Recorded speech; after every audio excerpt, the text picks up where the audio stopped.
The fluorescent lights in the emergency department had a particular quality of cruelty. They didn't just illuminate, they exposed. Every wrinkle, every exhausted shadow under the eyes, every coffee stain on scrubs that had been worn for 11 hours straight. Diane Brennan moved through this harsh light like a woman who had learned to be invisible. She was 45 years old, though the ER lighting added a decade. Her face held the kind of tired beauty that comes from caring more about others than yourself. Laugh lines around her eyes from years of comforting frightened patients.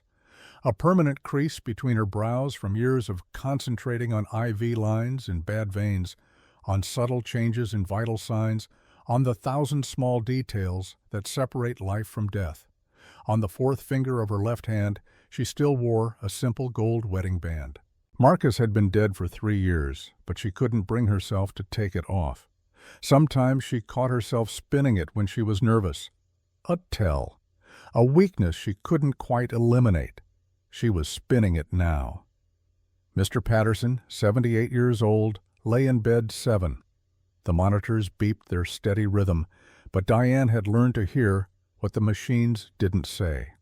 His breathing was shallow. His skin had a grayish undertone that the overhead lights made worse. His temperature was up 0.3 degrees from an hour ago. Not much, nothing that would trigger an alarm, but she'd been doing this long enough to know what was coming.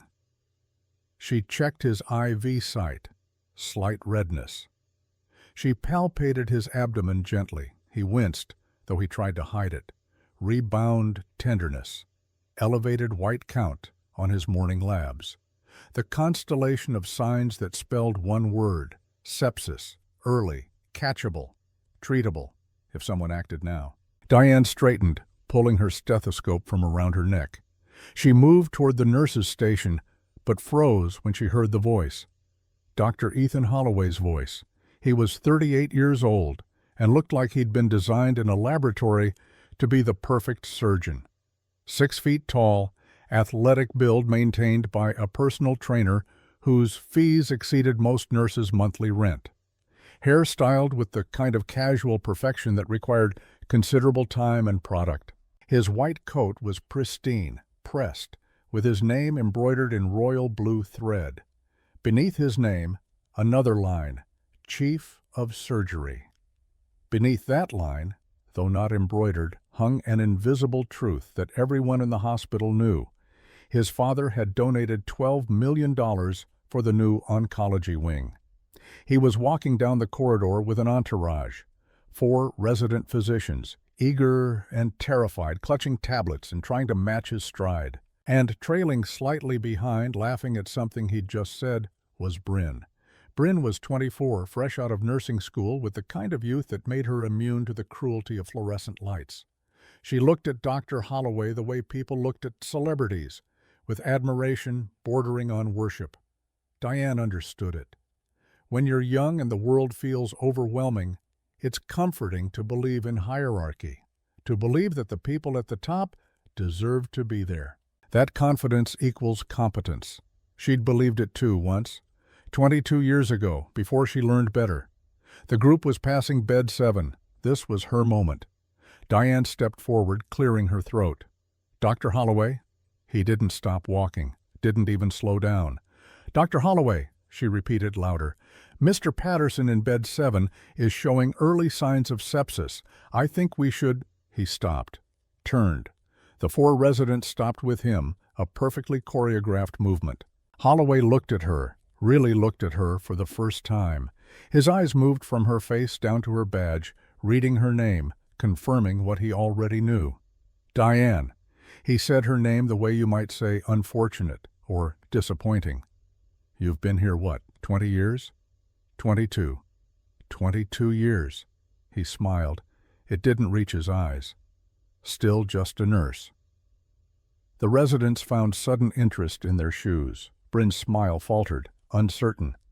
You don't diagnose, Diane. Holloway's voice was patient, the tone reserved for explaining things to children or the simple-minded. You monitor. You document. You execute orders. You stay in your lane. Each word of that last sentence landed like a small slap.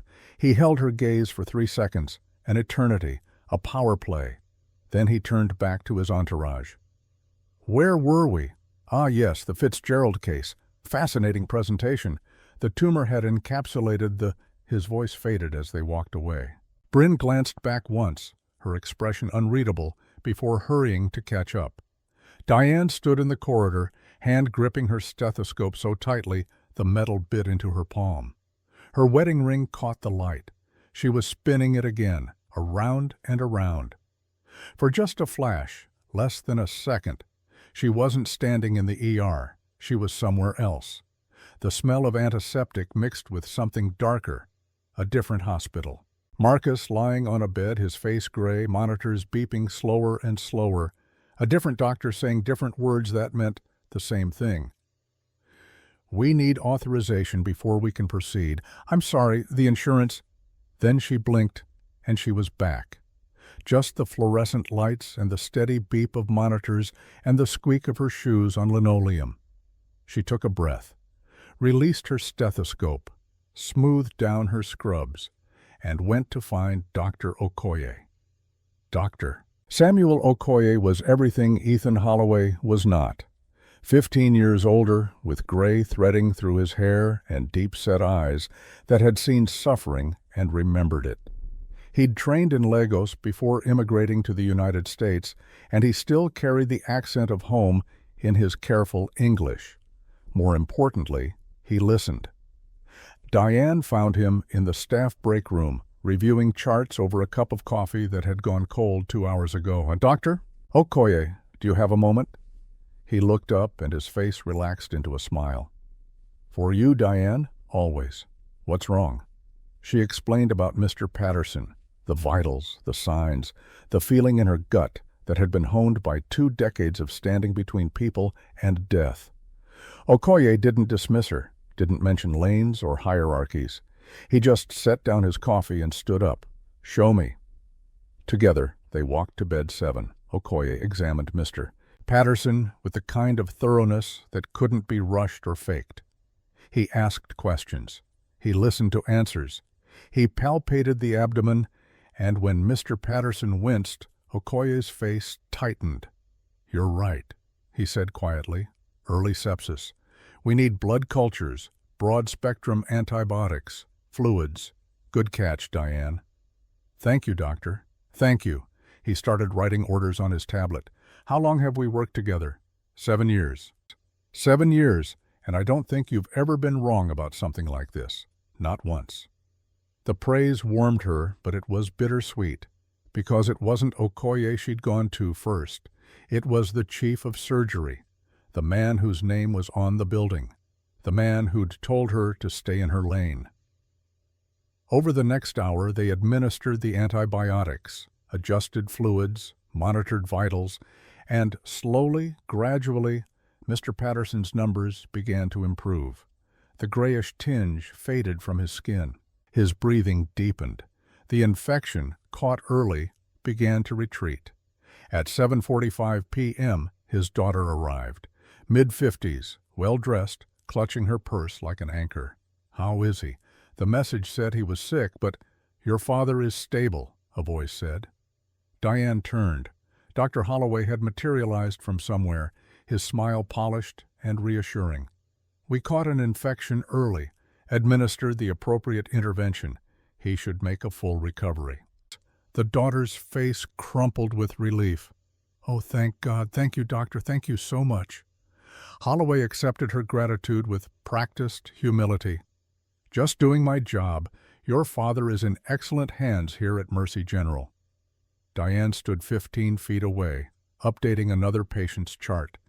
She didn't interrupt, didn't correct the record. She'd learned, over 22 years, that there were battles you couldn't win. She felt Holloway's eyes on her for just a moment as he walked past. A glance that said, "See? This is how it works.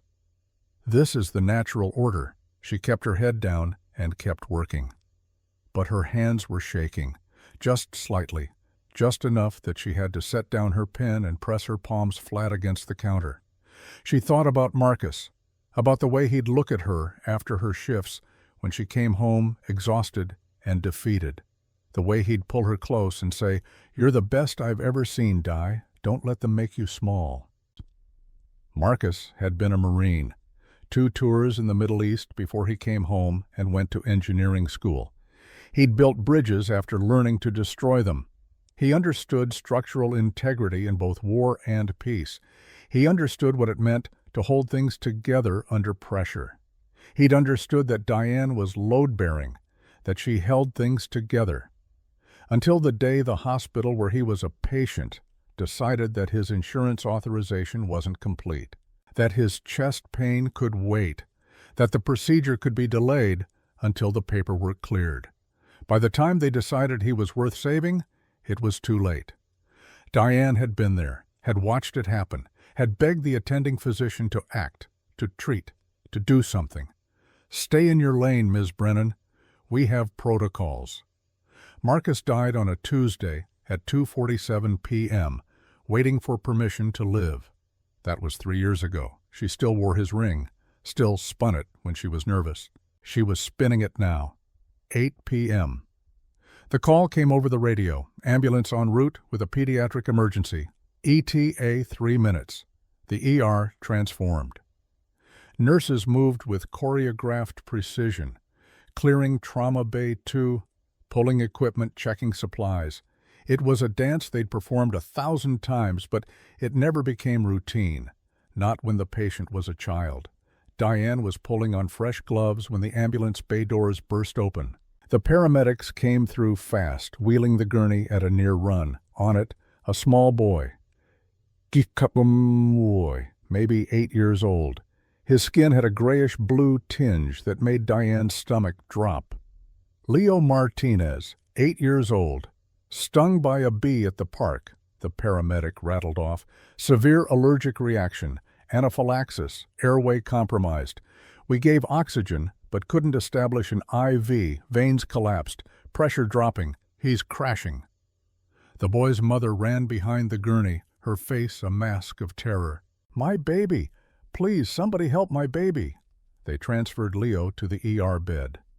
Diane moved to his side automatically, her hands already reaching for the oxygen mask, adjusting it, checking placement. Leo's eyes were wide, panicked. He couldn't speak.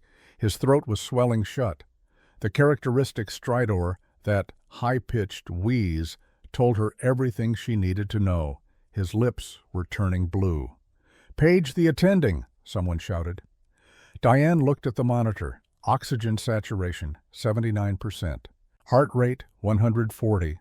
Blood pressure, 90/60, and dropping. She knew what needed to happen. Epinephrine. Immediately. 0.3 milligrams intramuscular. It would open his airway, give them time, save his life. She reached for the medication cart, but a voice stopped her. "Step back from the patient." Dr. Ethan Holloway strode into the trauma bay, white coat billowing. He'd been paged as the on-call attending. He moved to the bedside, eyes scanning the monitor, taking in the scene. "Anaphylaxis, 8-year-old male," Diane said, keeping her voice level. "O2 sat 79 and dropping. He needs epinephrine now." Holloway was already scrolling through the tablet, pulling up Leo's medical history. His brow furrowed. "There's a note here. Pre-existing cardiac condition. Mitral valve prolapse. Epinephrine could cause arrhythmia." "Doctor, he's in anaphylactic shock. Without epinephrine—" "I'm aware of the standard protocol, Diane." His voice was sharp. "But this isn't a standard case. The liability here is significant." Leo made a gasping sound. His small hand clutched at his throat. Mrs. Martinez grabbed Holloway's arm. "Please, do something. He can't breathe." Holloway gently removed her hand. "Ma'am, I understand you're frightened, but we need to be careful. I need to consult with legal about the insurance authorization for this medication given his cardiac history." He stepped back, pulling out his phone. Diane stared at him. "You're calling legal? I'm being thorough. He's dying, and I'm ensuring we don't get sued for improper treatment." The monitor alarm began to sound. Oxygen saturation, 72%. Diane looked at Leo. His eyes were starting to lose focus. The blue tinge was spreading from his lips down his neck. His chest heaved with the effort to pull air through an airway that was closing like a fist. She looked at the epinephrine on the crash cart, pre-drawn, ready, 3 steps away. She looked at Holloway, phone pressed to his ear, waiting for legal to pick up. She looked at the other nurses, standing frozen, waiting for orders. Their faces showed what they were thinking, what they couldn't say. Someone do something. Someone save this child. And she looked at her left hand, where Marcus's wedding ring caught the light.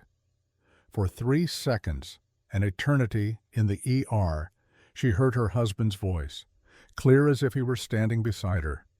"You're the best I've ever seen, Di. Don't let them make you small, and don't let them kill kids with paperwork." The alarm continued to shriek.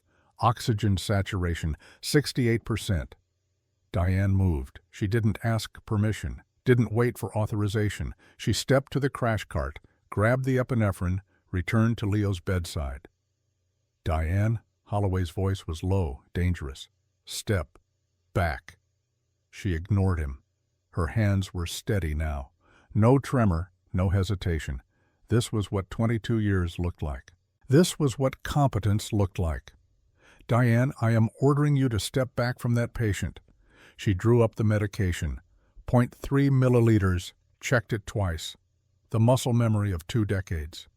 "Diane, if you inject that medication, you are in direct violation of my orders, in front of 6 witnesses."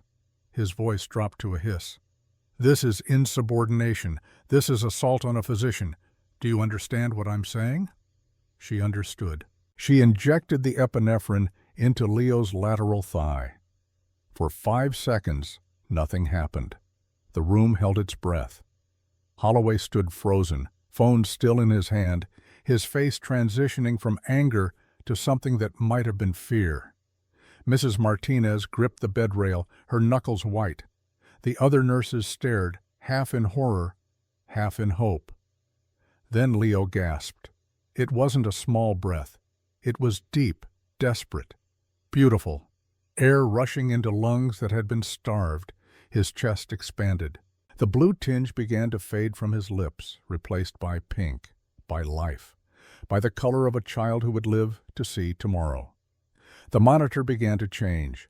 Oxygen saturation, 72%, then 75%, then 82%, climbing steadily. Leo's eyes focused. He looked at his mother. Tried to speak, couldn't quite manage it, but the fear in his face was replaced by something else. Recognition, the understanding that he was safe. Mrs. Martinez collapsed against the bed, sobbing. "Thank you. Oh, God, thank you." She wasn't looking at Holloway. She was looking at Diane. Diane stepped back from the bed, pulling off her gloves. Her hands were finally starting to shake now that the crisis had passed. The adrenaline draining away, leaving behind the reality of what she'd just done. The ER was silent, except for the steady beep of monitors and Mrs. Martinez's crying and Leo's gradually normalizing breathing. Holloway very carefully put his phone in his pocket. When he spoke, his voice was soft, almost gentle, which somehow made it more terrifying. "Nurse Brennan, you are to report to Human Resources immediately. You are suspended from patient care effective this moment." He turned to the other nurses, his voice crisp and professional now. "Someone page respiratory therapy to monitor this patient. Someone else call security. I want a formal incident report documenting that Nurse Brennan physically assaulted me in the performance of my duties." "I didn't touch you," Diane said quietly. "You pushed past me to access the medication cart. That's assault." His eyes were cold. "And you administered a controlled substance against direct orders from an attending physician. In some jurisdictions, that's practicing medicine without a license. That's criminal." He leaned closer, his voice dropping so only she could hear. "You just ended your career to play hero, Diane. 22 years, gone. For what? So you could feel important for 5 minutes?" He smiled. It was a terrible smile. "I hope it was worth it." Then he turned and walked out of the trauma bay, already pulling out his phone to make the calls that would destroy her. Diane stood there, watching Leo breathe. watching his mother hold his hand, watching the oxygen saturation climb to 95%, then 98%, then 100%. Worth it? She touched Marcus's ring, spun it once around her finger. Yeah, it was worth it. 10 p.m., Human Resources Office. The HR office was on the third floor, as far from the emergency department as you could get, while still being in the same building. The lights here were different, softer, corporate. The kind of lighting designed to make difficult conversations feel like business transactions, which Diane supposed was exactly the point. Vivian Caldwell sat behind her desk, perfectly composed. 60 years old, impeccably dressed, with reading glasses on a gold chain around her neck.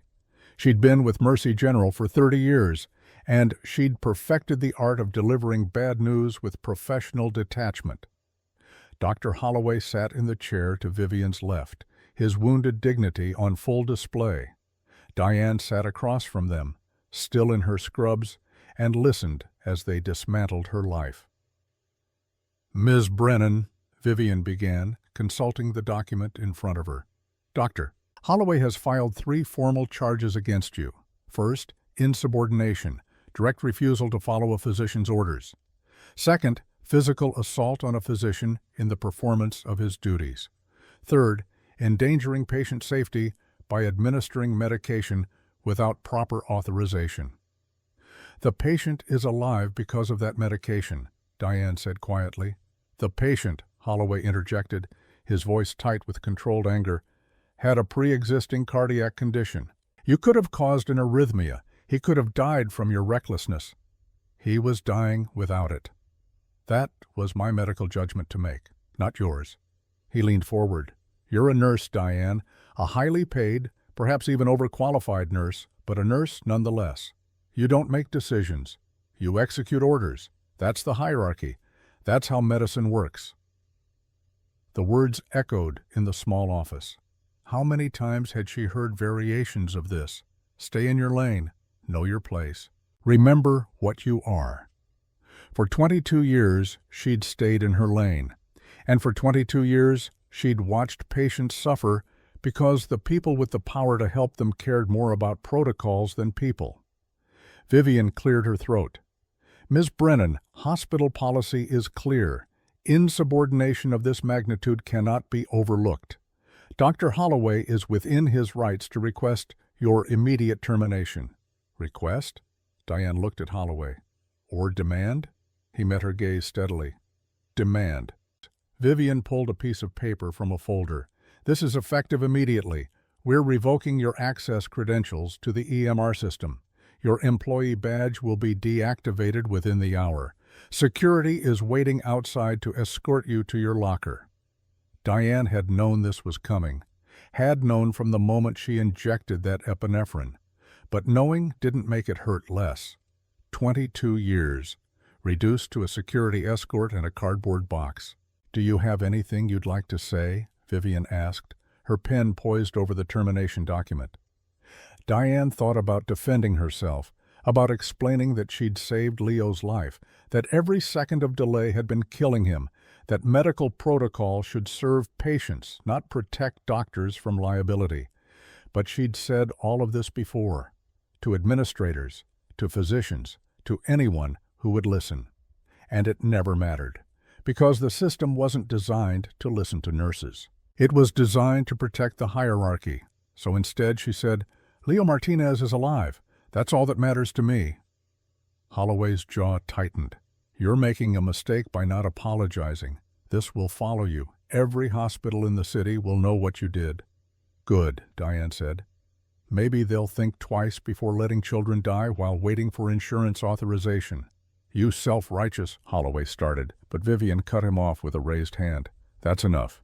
Ms. Brennan, sign here acknowledging receipt of termination." Diane signed. Her hand didn't shake, not anymore. She'd used up all her shaking, saving Leo's life. The door opened. Mr. Henderson stood there, 68 years old, a security guard who'd been at Mercy General almost as long as Diane. Everyone called him Fast Eddie, an ironic nickname given his careful, measured pace. His eyes were sad. "I'm sorry, Diane.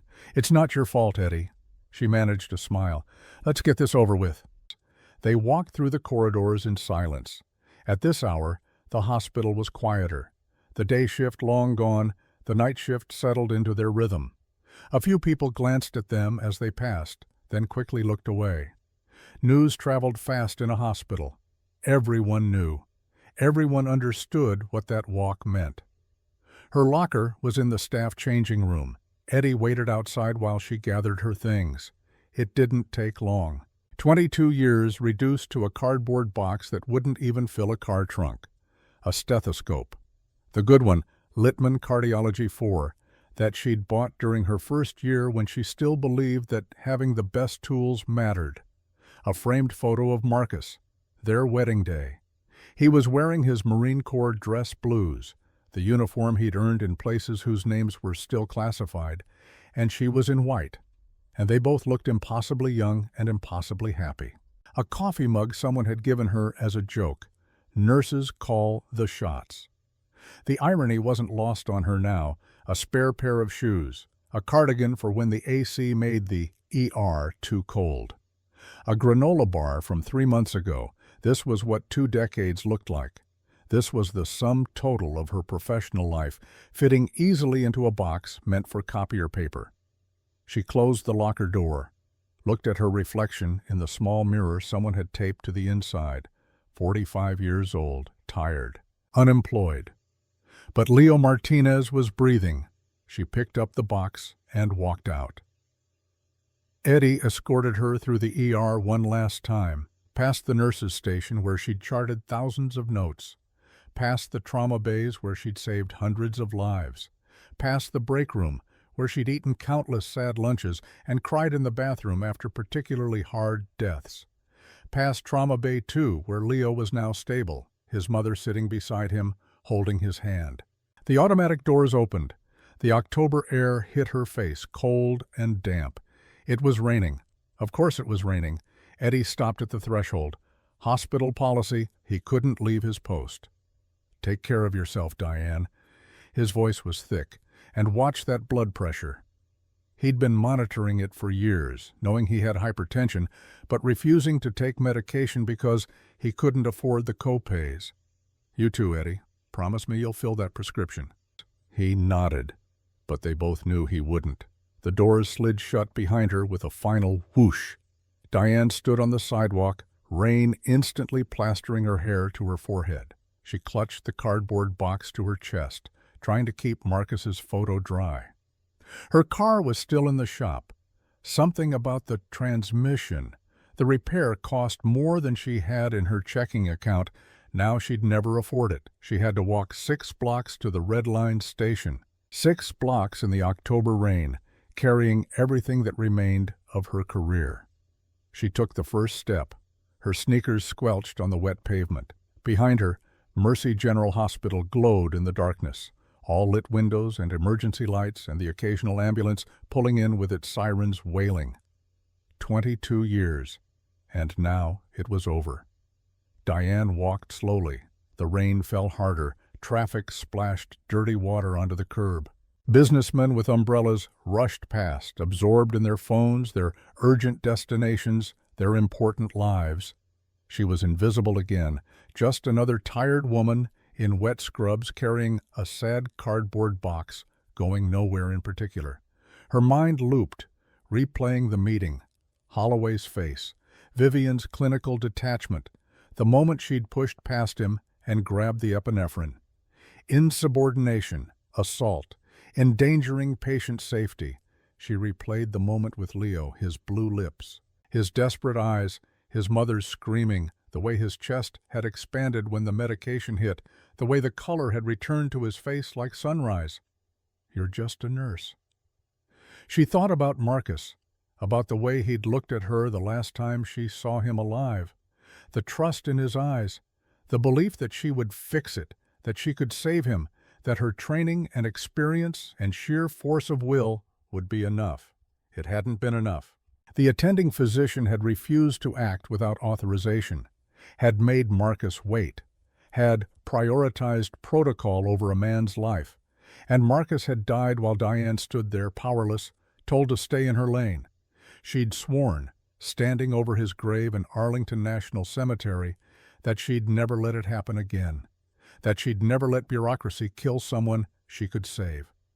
Tonight she'd kept that promise, and it had cost her everything. "Maybe I'm just a stubborn old nurse who doesn't know her place," she muttered to the wet pavement. The rain swallowed her words. She was 4 blocks from the hospital now, 2 blocks from the Red Line station, crossing the bridge over the Chicago River. The water below was dark and choppy, reflecting the city lights in fragmented patterns. She stopped, set the box down on the wet concrete barrier, looked at her reflection in Marcus's photo frame, distorted by raindrops. "Did I do the right thing?" she asked the photo. "Tell me I did the right thing." Marcus smiled back at her, frozen in time, forever in his dress blues, forever believing in her. "You always do the right thing, Di. That's why I married you." Diane picked up the box, kept walking. She didn't know yet that in less than 10 minutes the atmosphere would shift, that a sound would start, low and thrumming, building to a deafening roar, that 2 Black Hawk helicopters would tear through the October clouds and change everything. She didn't know any of that yet. All she knew was that she was unemployed, alone, and walking home in the rain. All she knew was that Leo Martinez was alive. And maybe, just maybe, that was enough. The sound started as a feeling. Diane had walked 4 blocks from Mercy General. 2 more to go before she reached the Red Line station. The rain had soaked through her scrubs completely, turning the hospital-issue cotton into a second, colder skin. The cardboard box was getting soggy. She could feel it weakening in her arms, the bottom threatening to give way. Marcus's photo was pressed against her chest, protected as much as she could manage. She was crossing the intersection at Wacker Drive and State Street when the first vibration reached her, not through her ears, through her chest. A low frequency that resonated in her ribcage, subtle as a heartbeat heard through a stethoscope. Diane slowed, frowned, shifted the box in her arms. The puddle at her feet began to ripple, concentric circles spreading from the center, growing wider, faster. The water trembling like something massive was approaching. Like the earth itself was holding its breath. Around her, other pedestrians were stopping too. A businessman with a briefcase looked up from his phone. A woman walking her dog pulled the leash tighter. A taxi driver in the middle of the intersection put his car in park and leaned forward, peering through his windshield at the sky.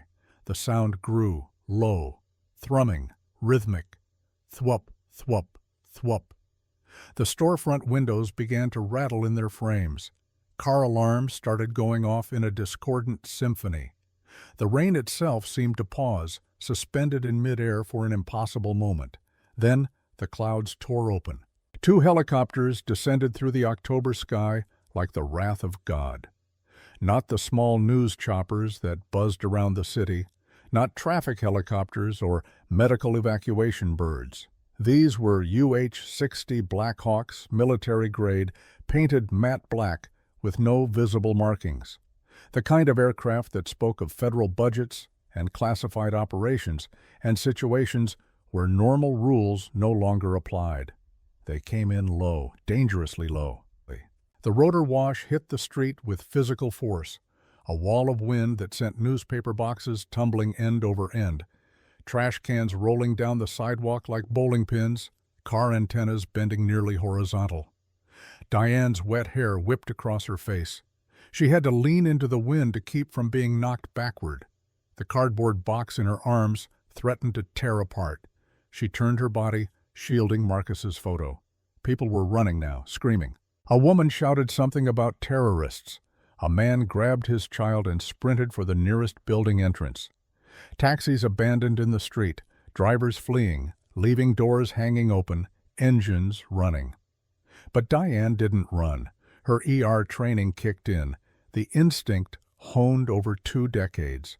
When everyone else's first response was to flee, hers was to assess, to find the pattern in the chaos, to understand what was happening before deciding how to react. She stood on the corner of Wacker and State, rain-soaked and holding a box of her terminated career, and watched the helicopters descend.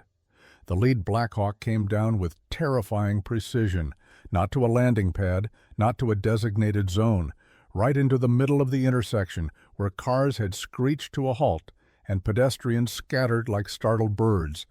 The pilot was phenomenal. Threading the aircraft between traffic lights and street signs, compensating for the crosswinds coming off Lake Michigan, reading the gusts and eddies, setting the skids down on wet asphalt with barely a bump. The second helicopter remained airborne, circling at 200 feet, maintaining overwatch.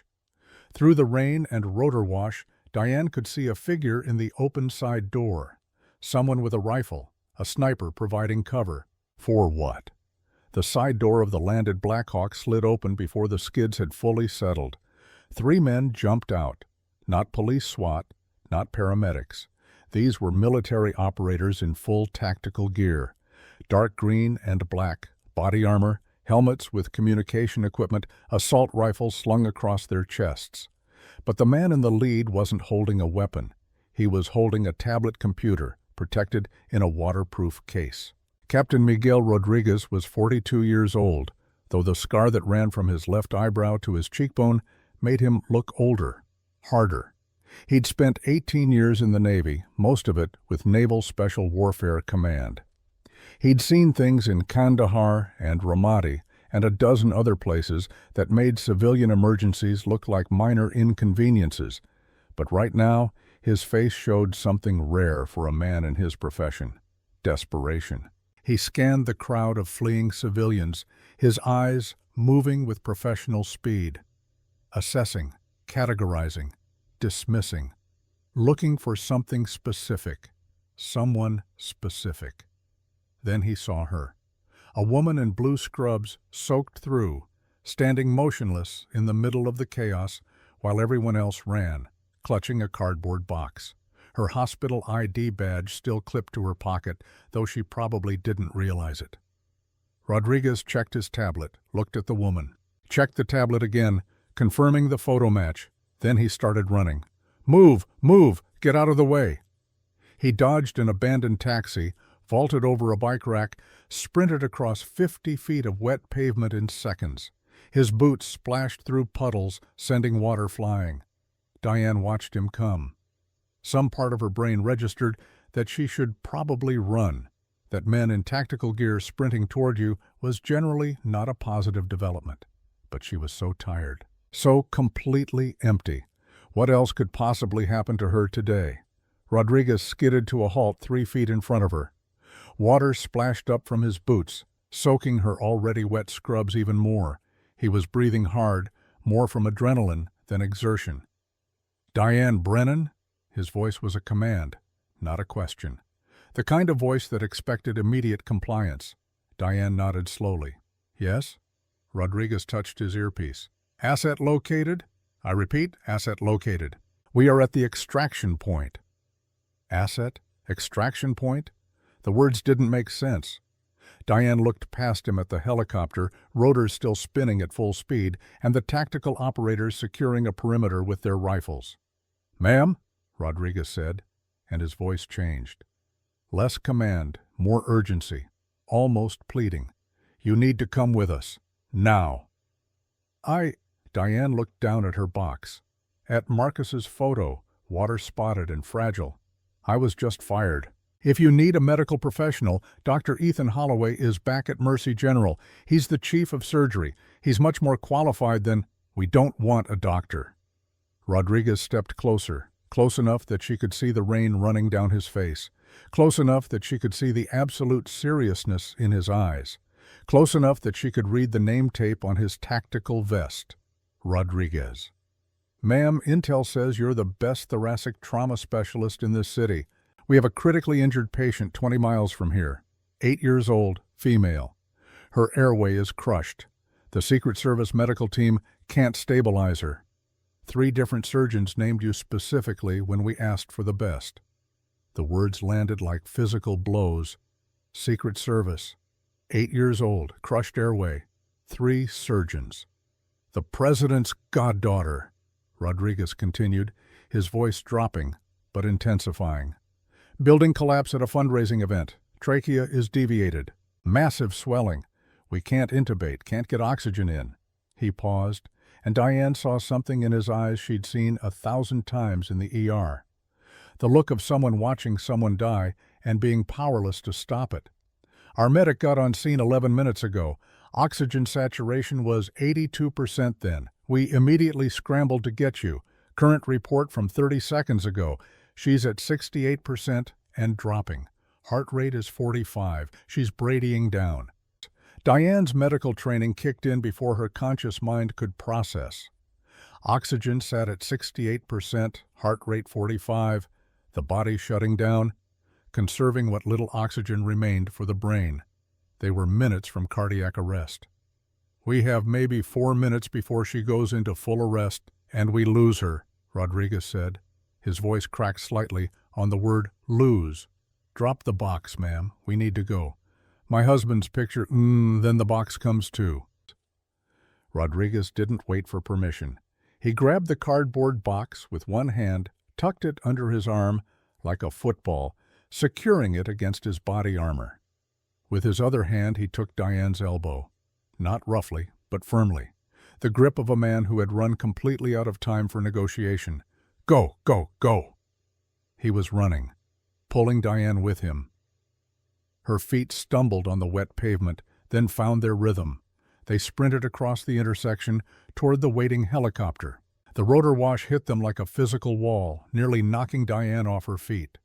Rodriguez's grip on her elbow was the only thing keeping her upright.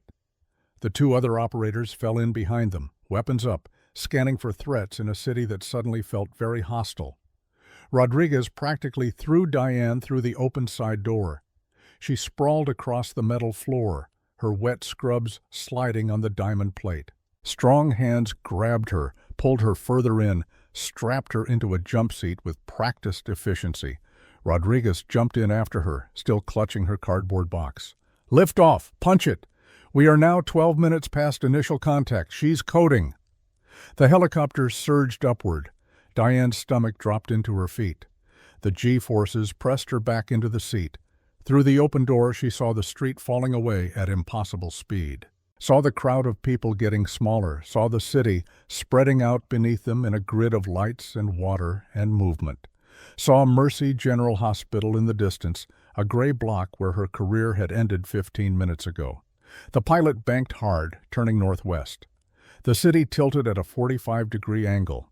Diane grabbed the edge of her seat, knuckles white, trying to understand how her life had gone from walking home in the rain to flying in a military helicopter in the span of 90 seconds. Rodriguez was pulling a headset over her ears. The rotor noise dampened to a manageable hum, replaced by the crackle of radio communication and the steady breathing of the operators. "Put this on," he said. His voice came through crystal clear now, transmitted directly to her ears through the headset speakers. Diane's hands were shaking as she adjusted the headset. She looked around the helicopter interior, equipment racks bolted to the walls, medical supplies in hard cases, tactical gear, everything secured with military precision, everything ready for violence or salvation, or both. And Rodriguez, sitting across from her, still holding her soggy cardboard box like it was the most important cargo on board. "My name is Captain Miguel Rodriguez, United States Navy," he said, his voice formal now, establishing the official record. "I apologize for the dramatic extraction method, ma'am, but we're in a code-critical situation. Time is measured in heartbeats. The President's goddaughter," Diane said. Her voice sounded strange in the headset, small, uncertain. "You said building collapse?" "Fundraising event at the Palmer House Hotel. Victorian-era decorative arch, marble and iron, approximately 400 pounds. Structural failure. Fell directly onto the patient, caught her across the chest and throat. Massive crush injury to the trachea." Diane closed her eyes, pictured it. Pediatric patient, 8 years old, roughly 55 pounds. Blunt force trauma to the neck.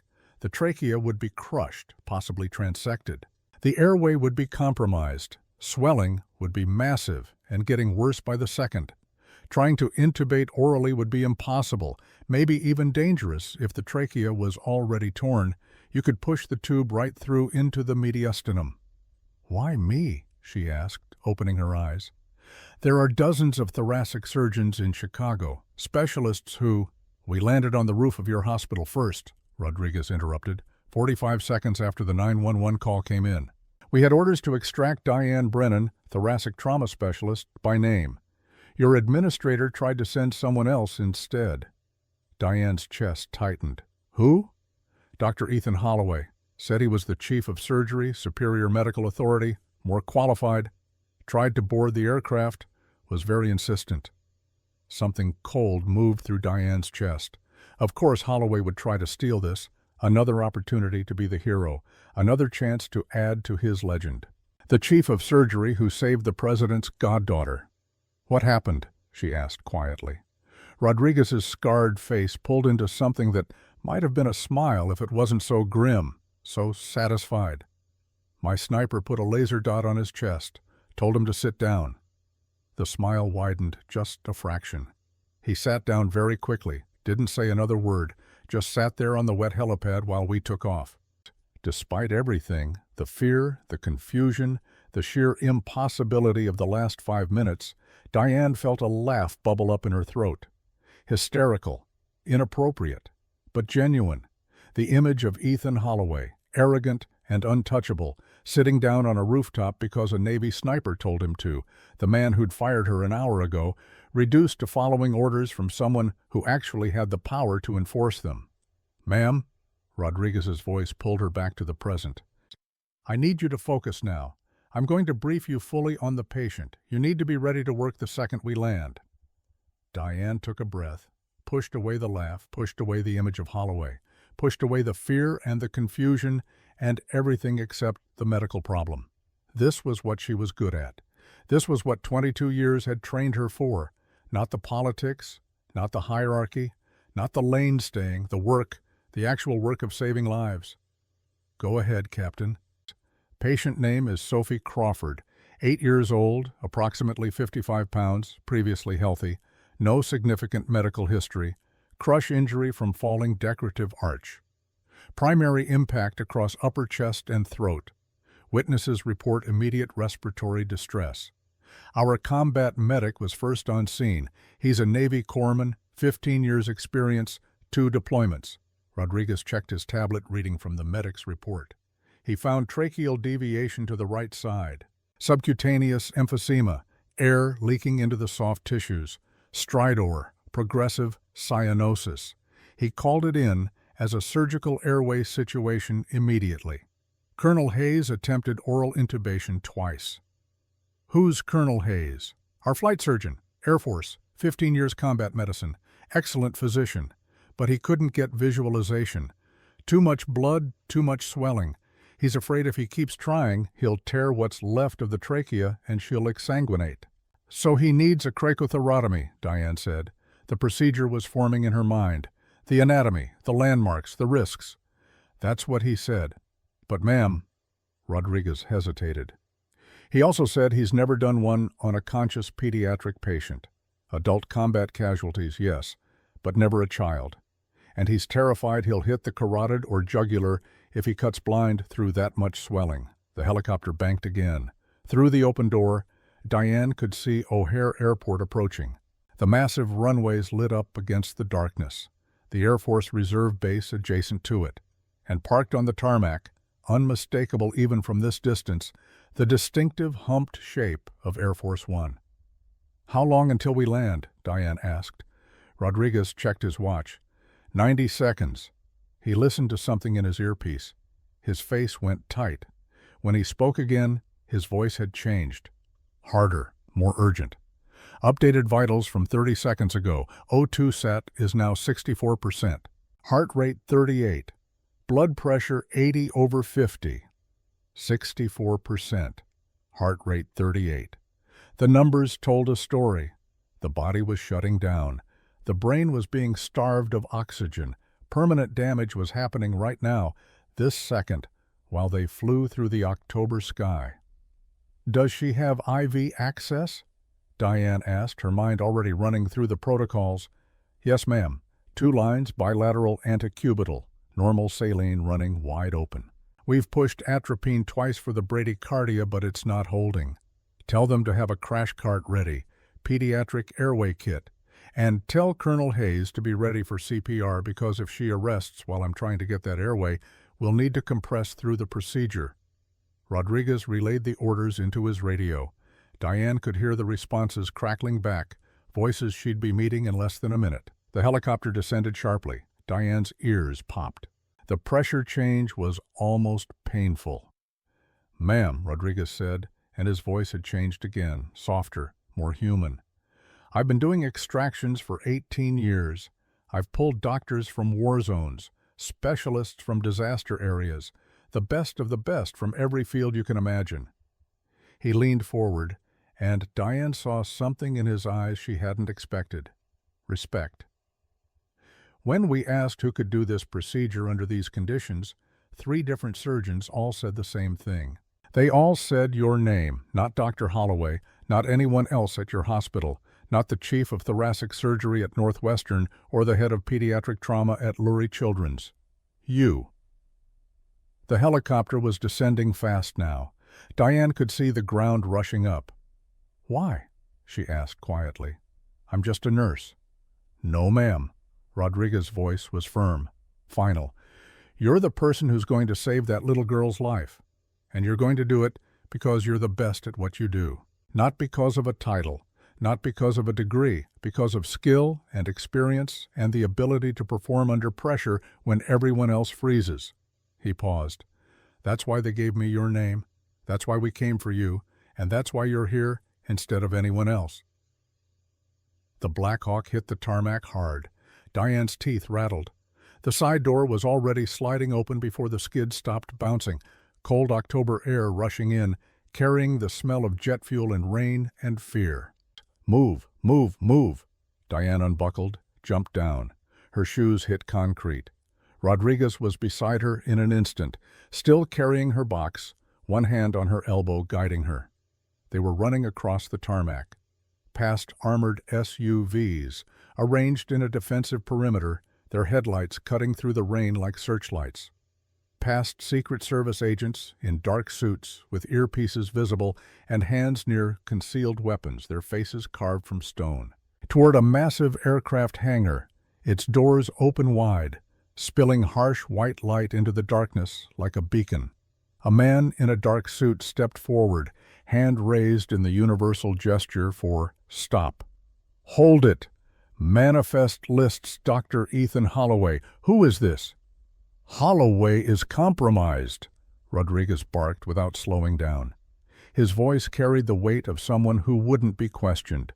This is the primary asset. Stand down, Agent Reynolds. But Special Agent Thomas Reynolds didn't stand down. He was Secret Service, Presidential Protective Division, and he hadn't kept presidents alive for 15 years by letting unauthorized personnel near protectees without verification. He stepped directly into their path, and Rodriguez had to pull up short or bowl him over. I can't let an unauthorized civilian near the package, Reynolds said. His face was stone, immovable. Security protocol, no exceptions. They didn't have time for this. Diane could feel seconds ticking away like heartbeats, each one bringing Sophie closer to irreversible brain damage, closer to death. She stepped out from behind Rodriguez, met Reynolds' eyes directly. Agent, she said. Her voice was steady, controlled. The voice she used in the ER when doctors were panicking and nurses were crying and someone needed to cut through the chaos and make a decision. Captain Rodriguez told me the patient has a crushed airway and an oxygen saturation of 64% 2 minutes ago. That means she's probably in the high 50s by now, maybe lower. Reynolds' face didn't change, but something flickered in his eyes. Recognition, understanding. At that level, Diane continued, taking a step closer, hypoxic brain injury is already occurring. Neurons are dying right now this second while we stand here talking. Permanent damage is accumulating. Every second you delay is permanent cognitive impairment. She paused. Let that sink in. Let him picture explaining to the president that his goddaughter survived, but will never be the same because a Secret Service agent followed protocol. So you can check my ID badge. You can call Mercy General and verify my credentials. You can run a background check and confirm I'm not a threat. You can follow every procedure in your handbook. But while you do all of that, the president's goddaughter is going to suffer permanent brain damage.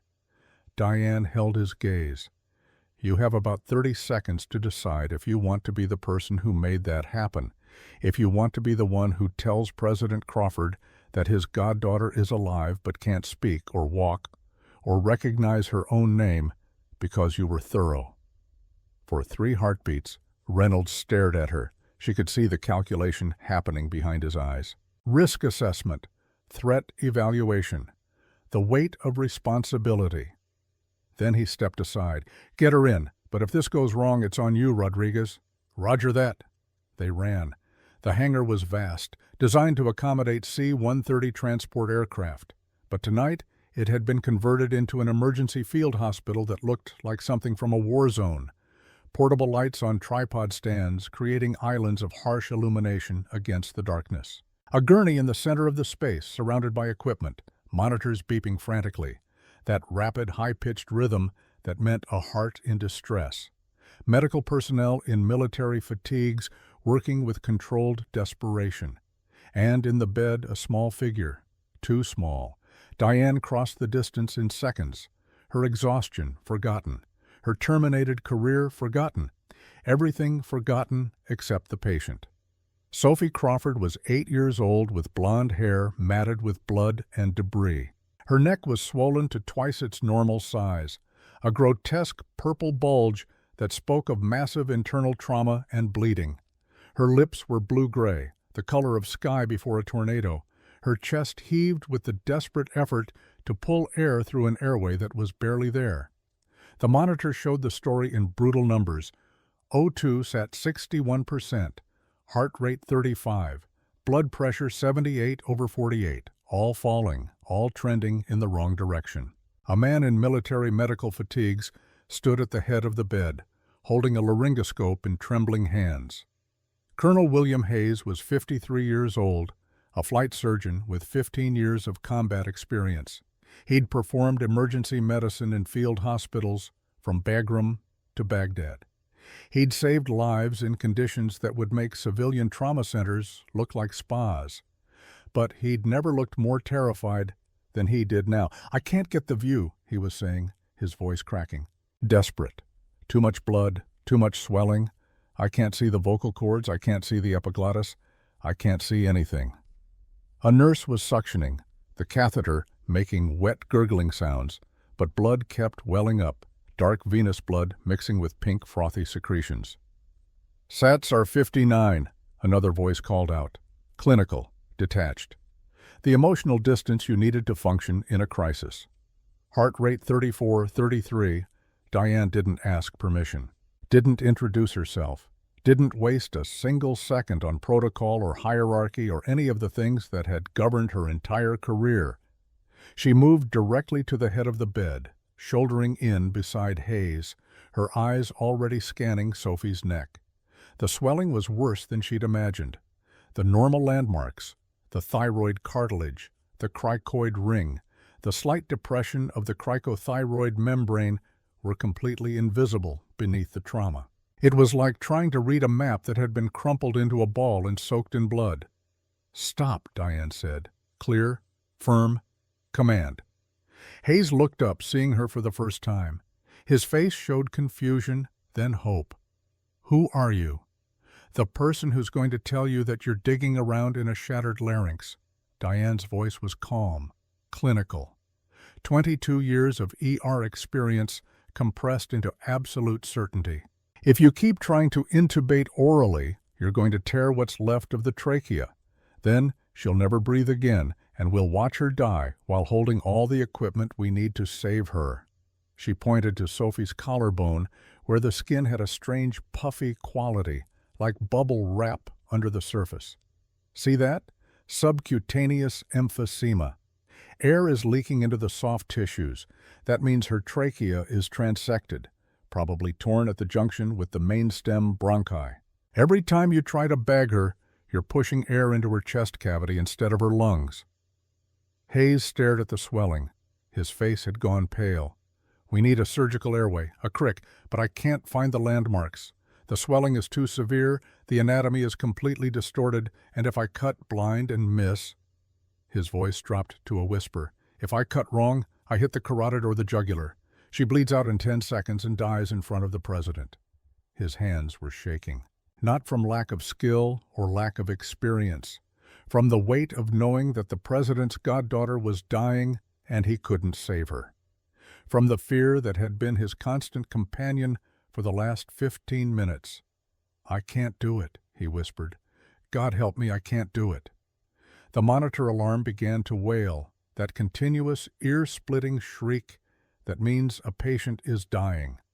Heart rate 32, oxygen saturation 56%.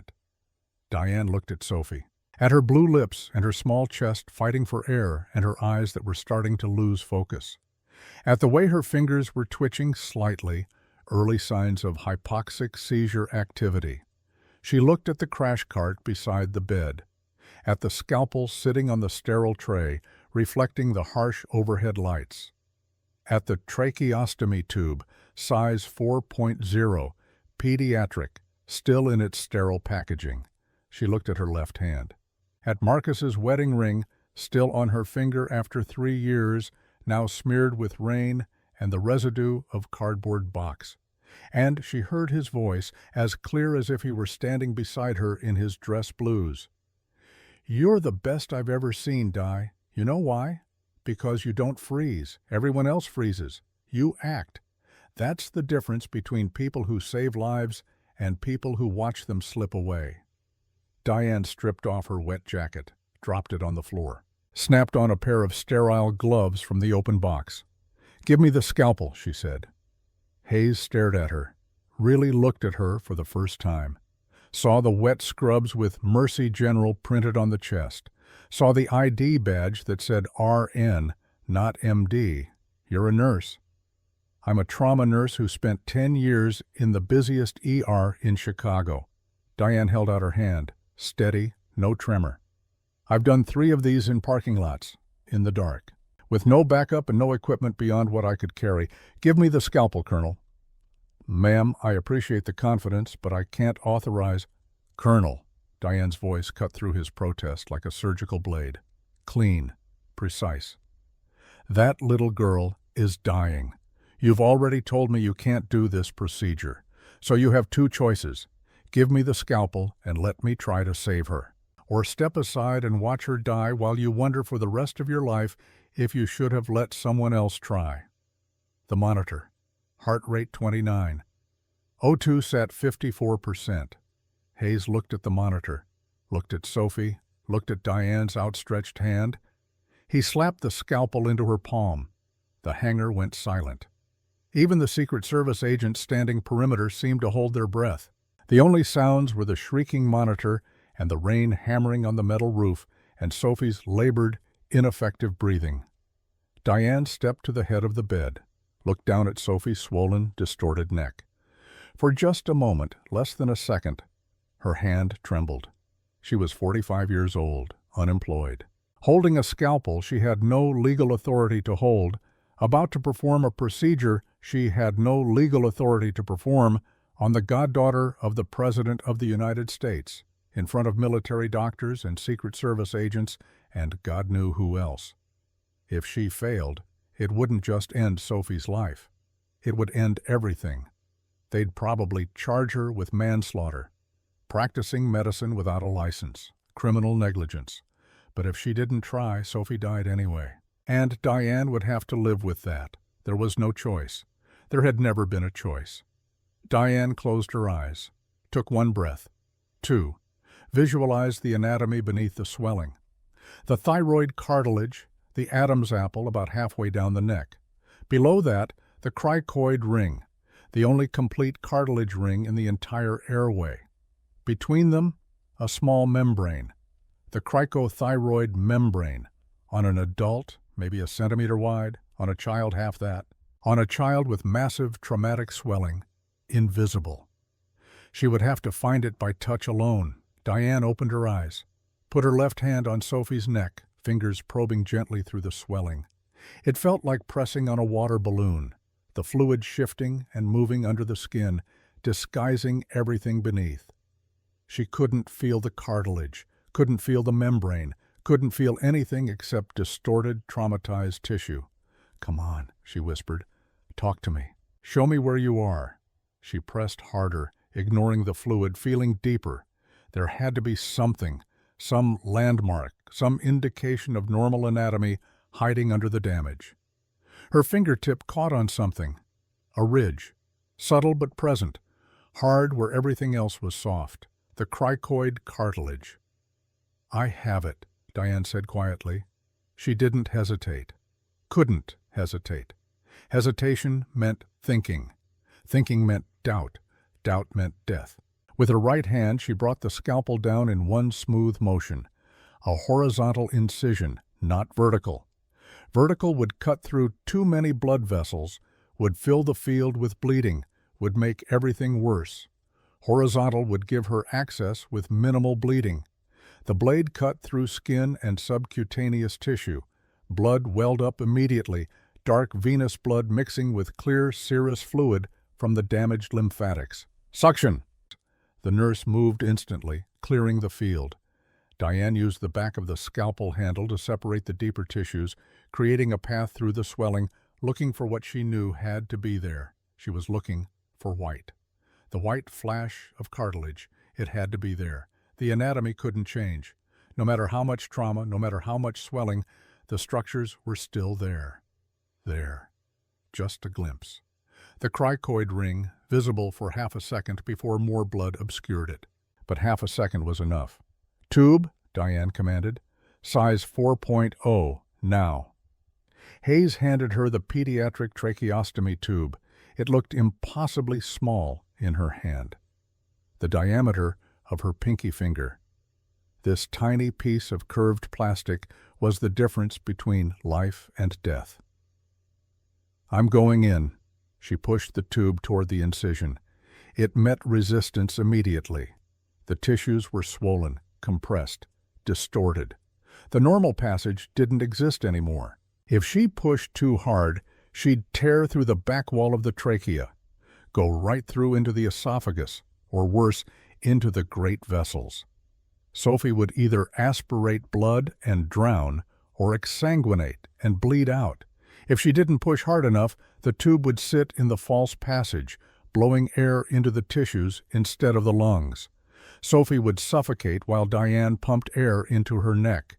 The monitor, heart rate 26, O2 sat 52%. Diane closed her eyes again, felt the resistance, felt the angle, felt the tissue pushing back against the tube. And then she remembered. An old medic she'd worked with years ago, Vietnam vet who'd done field medicine in places that no longer existed under governments that had fallen. He'd taught her a trick. "Sometimes you can't push through, kiddo. Sometimes you gotta spiral in. Let the tissues find their own way. Listen to what they're telling you."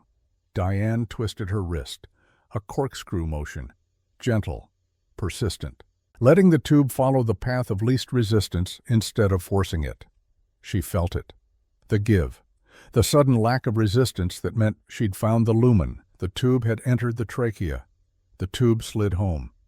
"Bag her!" Diane shouted. "Now!" The respiratory therapist attached the ambubag to the tube. Squeezed. Everyone watched Sophie's chest. Nothing. The chest didn't rise. No air movement. No change in the monitor numbers. "No breath sounds," Hayes said, pressing his stethoscope to Sophie's chest. His voice was devastated, defeated. "You missed. The tube isn't in the—" "I didn't miss," Diane said through clenched teeth. She grabbed a suction catheter from the tray, threaded it down through the new tracheostomy tube, feeling it slide into the airway. Applied negative pressure. When she pulled it back, it brought with it a thick plug of blood and mucus, dark red and viscous, the size of her thumb. The trauma had created a clot that was blocking the lower airway. "Bag her again," Diane ordered. "Now." The therapist squeezed the bag. This time, Sophie's chest rose. Not a little, a full, deep, beautiful rise, both sides moving equally, air rushing into lungs that had been starved for 15 minutes. Breath sounds! Hayes pressed his stethoscope to different spots on Sophie's chest, his face transforming from despair to disbelief. Bilateral, good air entry, clear bilaterally. She's ventilating! The monitor began to change. The numbers had been falling for so long that it took a moment for everyone to register that they were climbing. Oxygen saturation, 54%, then 58%, then 65%, then 74%, then 85%, heart rate 29, then 35, then 45, then 58, then 72.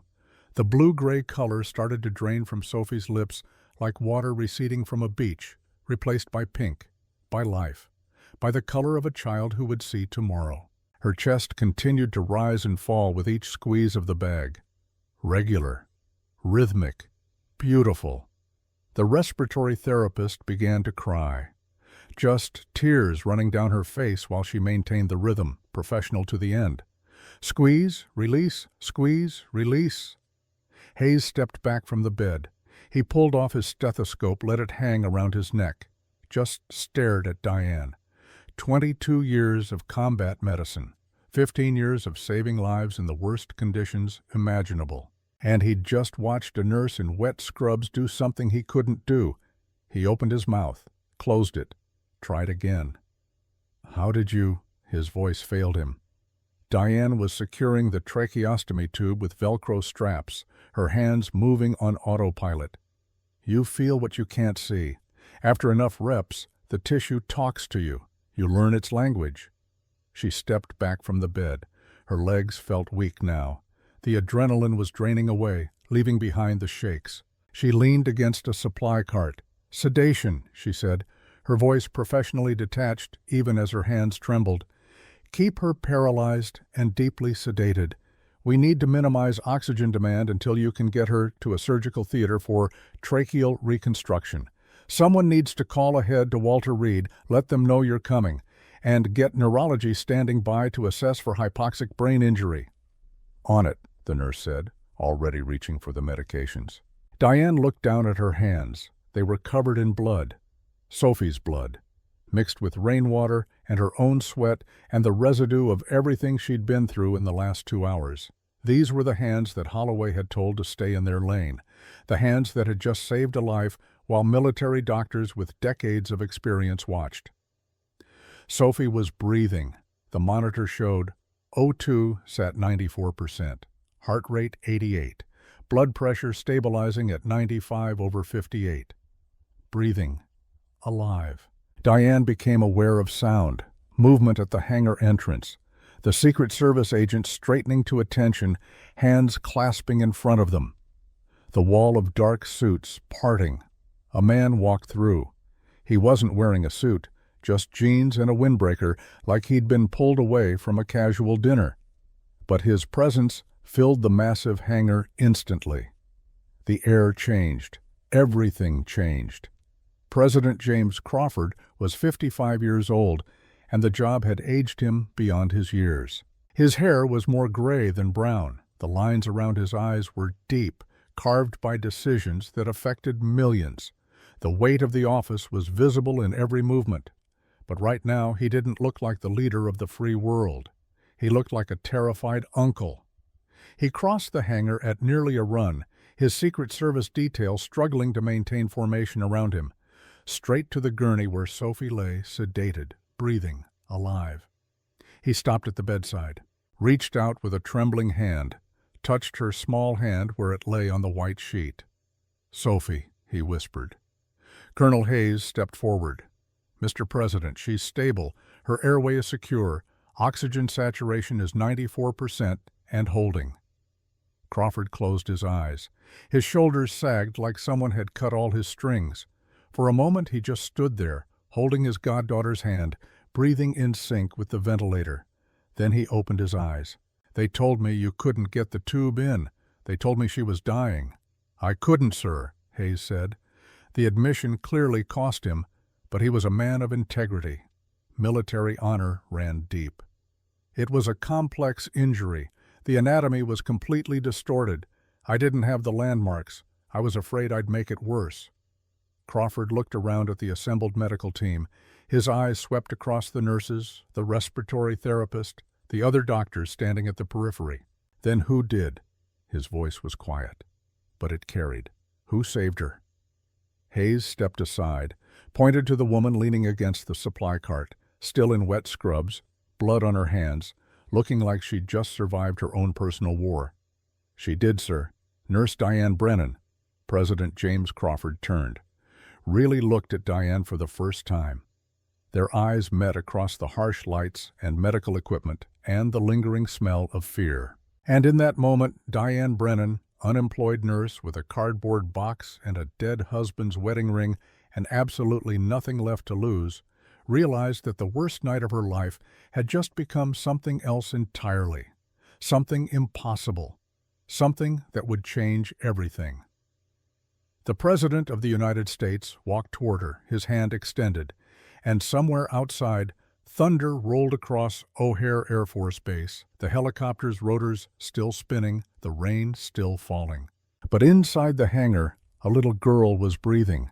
And that, Diane thought, as her trembling hand met the President's warm grip, was all that mattered. That was all that had ever mattered. President James Crawford's handshake was warm, firm, the grip of a man who'd spent a lifetime in politics, who understood that sometimes the smallest gestures carried the most weight. Diane took his hand with her blood-stained fingers. She started to apologize for the blood, but the words died in her throat when she saw his face. He was crying. Not openly, not dramatically, just tears at the corners of his eyes, threatening to spill over. The kind of tears that came when terror finally released its grip and left exhaustion and relief in its wake. "Nurse Brennan," he said. His voice was thick with emotion. "You saved her life." Diane didn't know what to say. Protocol suggested she should probably call him Mr. President or Sir. But her mind was blank, wiped clean by adrenaline crash, and the sheer impossibility of standing in a military hangar shaking hands with the President while his goddaughter breathed behind them. "My sister Emily," Crawford continued, and his voice cracked slightly on the name. "Sophie's mother. She passed away 2 years ago. Cancer, stage 4 by the time they caught it." He paused, gathering himself. She made me promise I'd look after Sophie, that I'd keep her safe, that I'd be there when she needed someone." He looked back at the gurney where Sophie lay sedated, chest rising and falling in perfect rhythm with the ventilator. "And tonight I failed. That arch fell, and I was 10 feet away, and I couldn't do anything, couldn't stop it, couldn't protect her. I just watched it happen." He stopped, took a breath. When he looked back at Diane, his eyes were red. "If we'd lost her today," he said quietly, "I don't know how I would have lived with that, how I would have faced my sister's memory, knowing I broke my promise." Diane found her voice. "You didn't lose her, sir. She's going to be fine. Because of you." Crawford's grip on her hand tightened slightly. "Not because of me, not because of the Secret Service or the military or any of the resources I had available. Because a nurse in wet scrubs had the skill and the courage to do what needed to be done."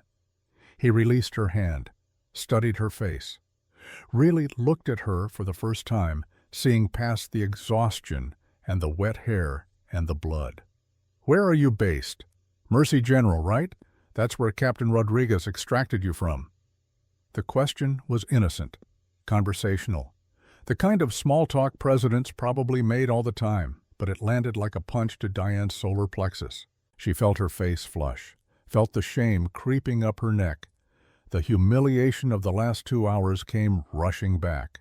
The firing, the escort, the walk in the rain with her cardboard box. She could lie, could say yes, could let him make his grateful phone call to the hospital administrator, and maybe, just maybe, they'd take her back. Fear of presidential wrath could override Holloway's ego. It would be so easy. One word. Yes. But she looked at her left hand, at Marcus's ring, still on her finger, now smeared with Sophie's blood. And she remembered what he'd always said about the truth. The truth doesn't change just because it's inconvenient, Di, and neither should you. The people who matter will understand. The people who don't understand don't matter. I'm not at Mercy General, Mr. President. Crawford's eyebrows lifted. Oh, did you transfer recently? We can certainly reach out to your current... No, sir. Diane's voice was quiet but steady. Clear. About 20 minutes before your helicopter landed in downtown Chicago, I was fired from Mercy General. The hangar went very quiet. Even the medical staff tending to Sophie seemed to pause, listening. Fired? Crawford's expression shifted. The grateful uncle disappeared. Something harder emerged, something that reminded everyone in the room that this man commanded the most powerful military in the world. For what? Diane took a breath. Might as well tell it all, get it over with. For insubordination. I administered epinephrine to a dying child while the chief of surgery was on the phone with the legal department debating insurance authorization. The boy was going into anaphylactic shock. His throat was swelling shut, and the doctor was worried about liability. She paused, met Crawford's eyes.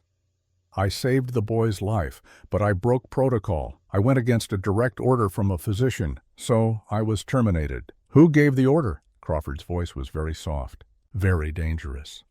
The chief of surgery, Dr. Ethan Holloway. Crawford's jaw tightened. A muscle jumped in his cheek. He turned to a woman standing near the hangar entrance. Mid-40s, dark suit, tablet in hand, the kind of efficient stillness that marked her as senior staff. Elena, Chief of Staff Elena Vasquez, stepped forward immediately. Yes, Mr. President?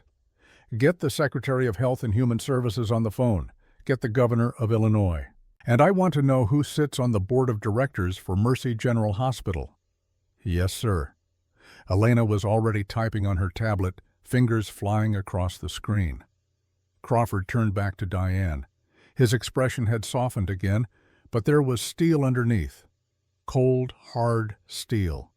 Nurse Brennan, I don't think you're going to be unemployed for very long. But first, he glanced down at her soaked scrubs. Do you have a change of clothes? You look like you swam here. No, sir. This box is all I have. Diane gestured to the cardboard box Rodriguez had set on a nearby equipment case. The box that contained the sum total of 22 years. Crawford looked at the box, at the water-stained photo of a man in marine dress blues, at the coffee mug that said "Nurses call the shots," at the pathetic accumulation of a career reduced to salvage. His face changed, softened further. We're going to fix that, he said quietly. Air Force One has spare clothes in every size. Someone find Nurse Brennan something dry, and then we're going to have a conversation about Dr. Holloway. 1 hour later, Air Force One. The executive conference room aboard Air Force One was designed to project power. Rich mahogany paneling, leather chairs that probably cost more than Diane's car, back when she had a car, a table polished to mirror shine, flat screens on every wall, currently dark but ready to display anything from satellite imagery to secure video conferences. Diane sat in one of those leather chairs, drowning in an oversized Secret Service windbreaker someone had found for her. Her wet scrubs were hanging in a bathroom somewhere, dripping onto Air Force One's presidential carpeting. She held a cup of tea, actual tea, served in china with the presidential seal embossed in gold, and tried to process the last 90 minutes of her life. It felt like a dream, or a concussion. She kept expecting to wake up on that bridge over the Chicago River, still holding her box, still walking home in the rain. Sophie had been airlifted to Walter Reed Medical Center by a specialized pediatric trauma team. The prognosis was excellent. Full recovery expected. The tracheostomy would be revised by surgeons in the morning, the tracheal injury would be repaired, and within a month, she'd be back to being a normal 8-year-old who'd have an incredible story to tell. President Crawford sat across from Diane, reading a file that Elena had compiled with frightening speed. His reading glasses were perched on his nose. He looked more like a tired college professor than the commander-in-chief. 22 years, he said, looking up from the file. Perfect attendance record. 3 formal commendations during the COVID-19 pandemic when you worked 90-hour weeks for 4 months straight. Additional commendations for trauma response during the 2022 4th of July mass shooting. Training certifications in... He scanned the page. Advanced Cardiac Life Support, Pediatric Advanced Life Support, Trauma Nursing Core Curriculum, Emergency Nursing Pediatric Course. You're also certified to teach ACLS. He paused. Not a single disciplinary mark in 22 years until tonight. Dr. Holloway is very particular about hierarchy, Diane said carefully, not wanting to badmouth a colleague even after everything. Dr. Holloway is a tyrant who uses his family's money to bully people. Crawford closed the file with a snap. I've read his file too. Graduated Harvard Medical School, top 10% of his class, which is impressive. What's less impressive is the pattern of complaints from nursing staff over the past 3 years that were all mysteriously dismissed or settled quietly. He opened another file, or the fact that his father, David Holloway Sr., donated $12 million to Mercy General exactly 2 months before young Ethan was appointed chief of surgery at the age of 36, youngest chief of surgery in the hospital's history. Crawford looked up over his reading glasses. Tell me, Nurse Brennan, in your professional opinion, did Dr. Holloway earn that position through merit, or did his father buy it for him? Diane said nothing. What was there to say?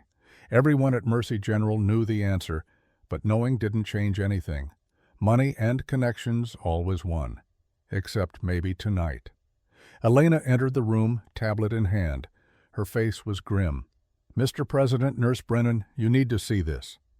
She turned on the wall monitor. A news feed appeared. CNN, breaking news. The chyron read, #Where is the nurse trending worldwide.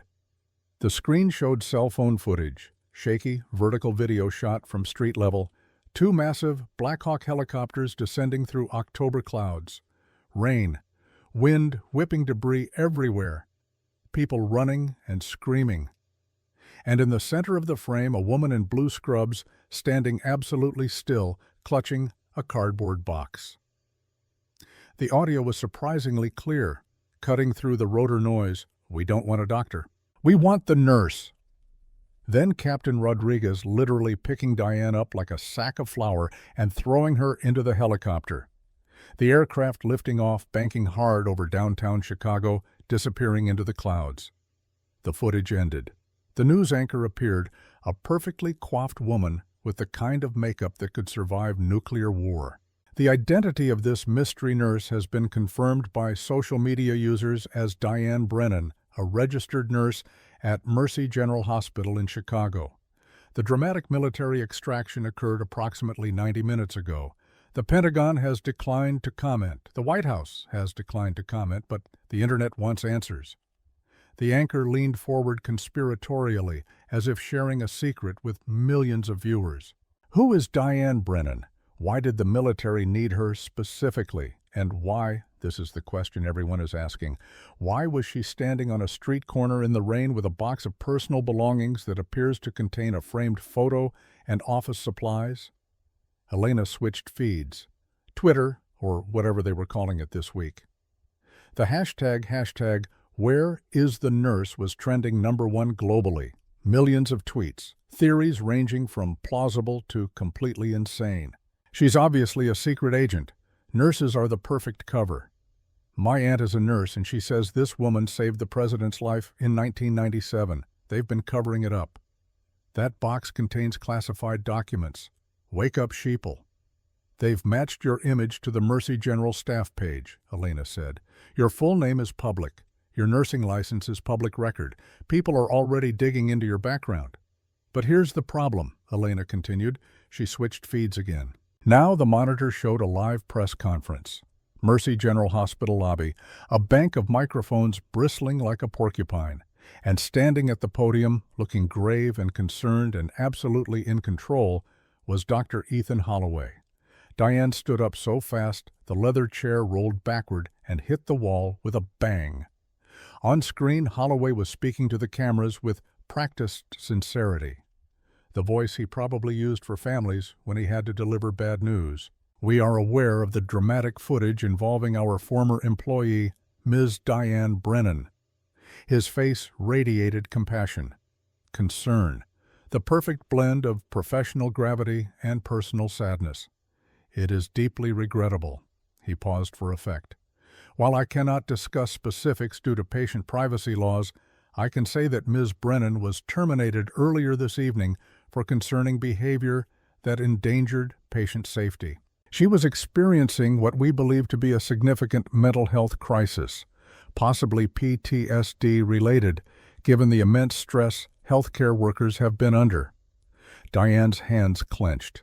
The teacup rattled in its saucer before she set it down. We believe, Holloway continued smoothly, that the military may have acted on outdated information when they conducted this extraction. Ms. Brennan is no longer credentialed to practice at this facility. She is no longer authorized to provide patient care. We pray that she receives the help she clearly needs. A reporter shouted a question from the crowd.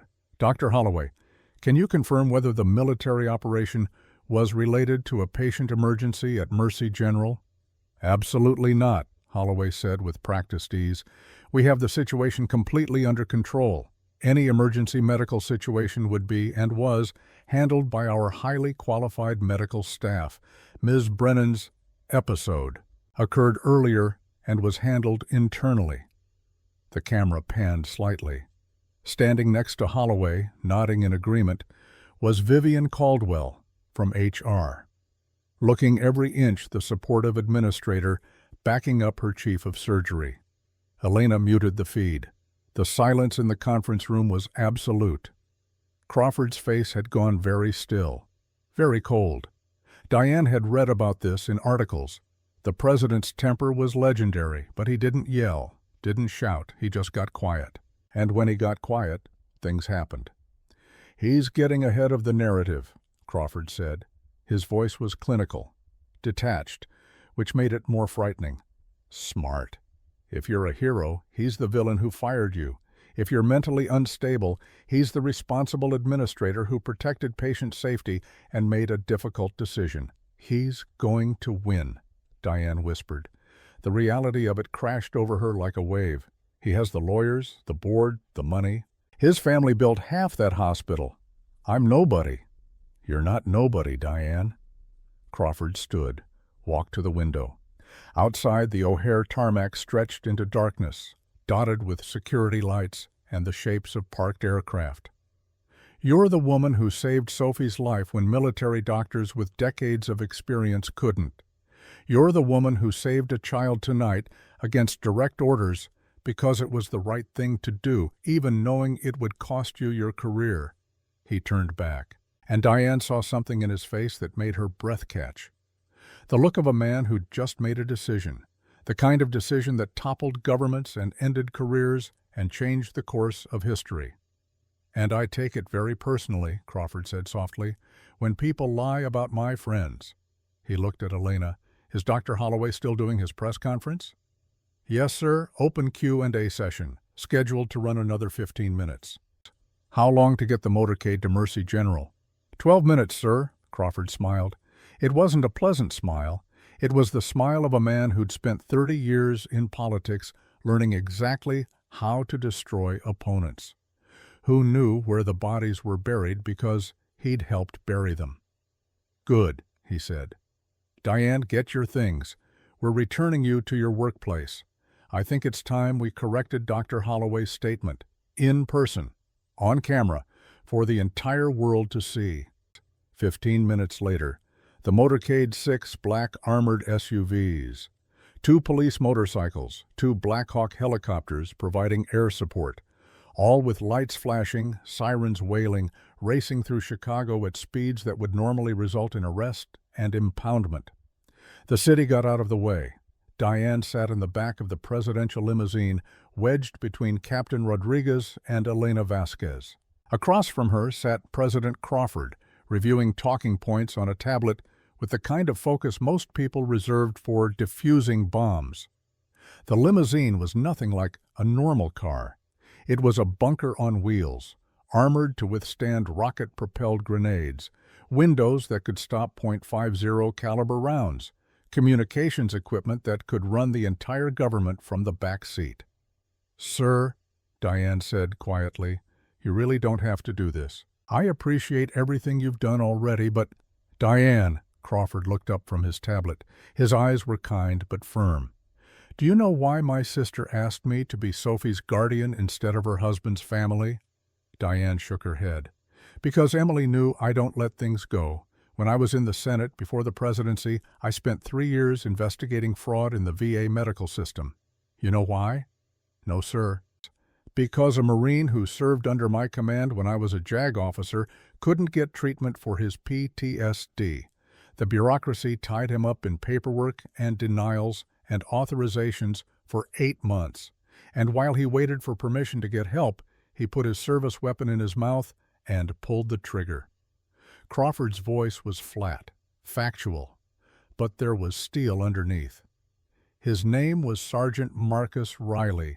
He was 28 years old. He had a wife and a 2-year-old daughter. And the VA killed him with paperwork as surely as if they'd pulled the trigger themselves." He leaned forward. "So I spent 3 years burning that bureaucracy to the ground. I subpoenaed documents. I held hearings. I made people testify under oath about their policies and procedures and how those policies killed veterans. And when I was done, those policies changed." His eyes locked on Diane's.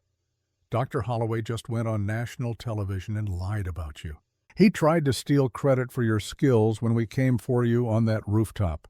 He fired you for saving a child's life because he cared more about insurance liability than an 8-year-old boy dying in front of his mother." Crawford's voice dropped, became quieter, more dangerous. "I don't forgive that.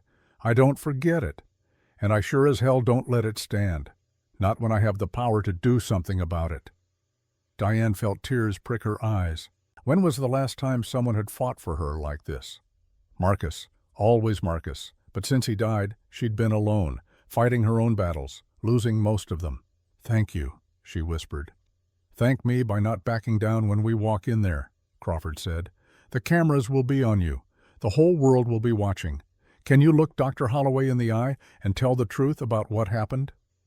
Diane thought about Marcus, about Leo gasping for air, about Sophie's blue lips, about 22 years of staying in her lane and being invisible and letting people like Holloway take credit for her work. "Yes, sir," she said. "I can do that." The motorcade screamed onto Wackard Drive.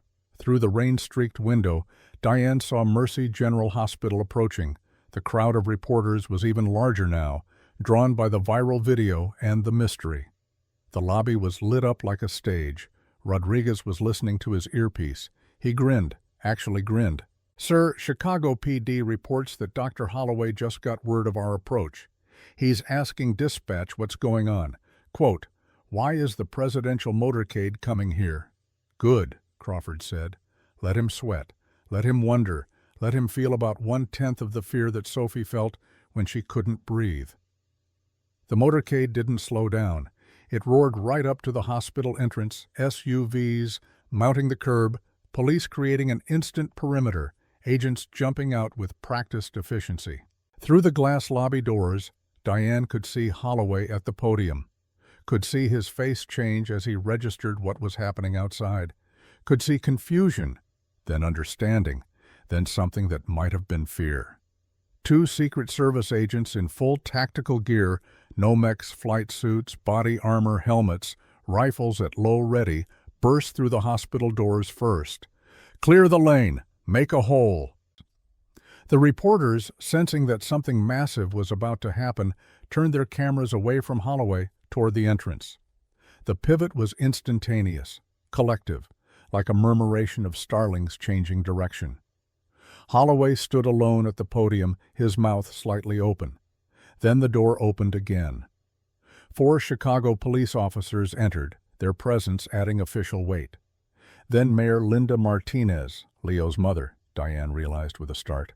Then a wall of Secret Service agents in dark suits, their faces carved from granite. And then walking side by side with perfect synchronization, President James Crawford and Diane Brennan. Diane was still wearing the oversized Secret Service windbreaker that hung past her knees. Her hair was still damp and messy from the rain. She looked like exactly what she was, a woman who'd been fired, extracted by helicopter, performed emergency surgery in a combat environment, and been dragged through the most intense 2 hours of her life. But her head was high, and the president had his hand on her back, guiding her forward, claiming her as his own. The message was unmistakable. This woman is under my protection. The lobby erupted, flashbulbs like a strobe light storm, questions exploding in a cacophony of noise that was almost physical. Mr. President, Mr. President, is this about the viral video? Who is Diane Brennan? Mr. President, can you comment on the helicopter extraction? Crawford didn't stop, didn't pause, didn't acknowledge the questions. He walked straight through the crowd like Moses parting the Red Sea, reporters stumbling over themselves to get out of his way, until he reached the podium where Holloway stood frozen. "Excuse me, Doctor," Crawford said. His voice was amplified by Holloway's microphone, carrying to every corner of the lobby and every camera broadcasting live to the world. "I believe you're in my spot." Holloway stammered. His face had gone from confident to terrified in the span of 5 seconds. Mr. President, we weren't expecting, this is highly irregular. I'm sure you weren't." Crawford gestured to the side with a small, polite movement that somehow carried the weight of absolute command. "Step back, please." Holloway stumbled away from the podium, nearly tripping over a cable. His carefully cultivated image of control was disintegrating in real time, broadcast live to millions. Crawford adjusted the microphone with the practiced ease of someone who'd given thousands of speeches. The entire lobby fell silent. Even the clicking of camera shutters seemed to quiet, as if the cameras themselves were holding their breath. "My fellow Americans," he began, his voice carrying that particular presidential quality, serious but approachable, powerful but human. "I apologize for interrupting Dr. Holloway's press conference, but I was watching from Air Force One and I felt compelled to come down here personally and correct the record." He paused, let the silence build, let the anticipation grow. Every camera in the room was locked on him. Every microphone was live. This was being broadcast to the world. "Dr. Holloway just told you that Diane Brennan was fired for mental instability, that she was experiencing a crisis, that she endangered patient safety, that the military made a mistake by extracting her." Another pause. Longer this time. "All of that," Crawford said, his voice hardening like steel being quenched, "is a lie." The room erupted, reporters shouting, cameras flashing. Holloway's face going from white to gray, the color draining out of him like water from a sink. Crawford raised a hand. Silence fell again immediately. "When the President of the United States asks for quiet, you get quiet." "The truth is this," Crawford's voice was clear, precise, every word chosen with care. 2 hours ago, my goddaughter Sophie suffered a catastrophic airway injury in a building collapse. A 400-pound decorative arch fell directly onto her. Her trachea was crushed. She couldn't breathe. He gestured to Diane, standing beside him in her borrowed windbreaker. "The best military doctors we have, men with 15, 20 years of combat medicine experience, couldn't stabilize her. She was dying. Oxygen saturation in the 60s, heart rate in the 30s, minutes from cardiac arrest and death." The cameras swiveled to Diane. She could feel the weight of millions of eyes through those lenses. "We asked for the best thoracic trauma nurse in Chicago. 3 different surgeons, civilian surgeons with no connection to the military, all gave us the same name, Diane Brennan." Crawford's voice rose slightly. "When she arrived at O'Hare Air Force Base, she didn't assist. She didn't consult. She performed a cricothyrotomy, a surgical airway procedure that our flight surgeon, a man with 15 years of combat medicine experience, was afraid to attempt on a pediatric patient." He paused for effect. She saved Sophie's life with her hands and her training and her courage. She did it in less than 3 minutes. She did it while everyone else watched, unable to help. The cameras were locked on Diane now. She could feel her face burning. This wasn't how she wanted to be seen. She didn't want to be a hero. She just wanted to do her job. "And she did this," Crawford continued, his voice rising further, carrying across the lobby and out into the world. "Exactly 1 hour after being fired by this man." He pointed at Holloway. The reporters turned on Holloway like sharks scenting blood in the water. "Dr. Holloway, is that true? Did you fire her for saving a patient? Did you lie about her mental state? Why did the military choose her over you?" Holloway held up his hands, trying to regain control. "Now wait just a minute. There are complexities here, medical protocols, insurance liability issues that the public doesn't understand." "Insurance protocols?"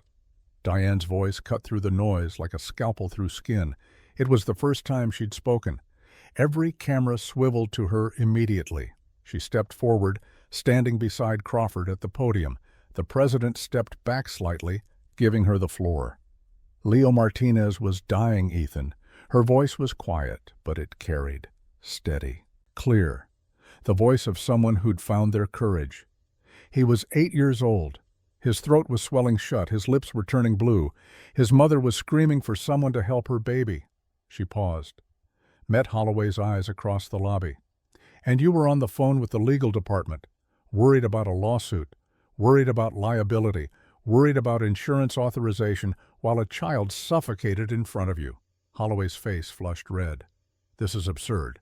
I am the chief of surgery at this hospital. I determine the fitness of my staff.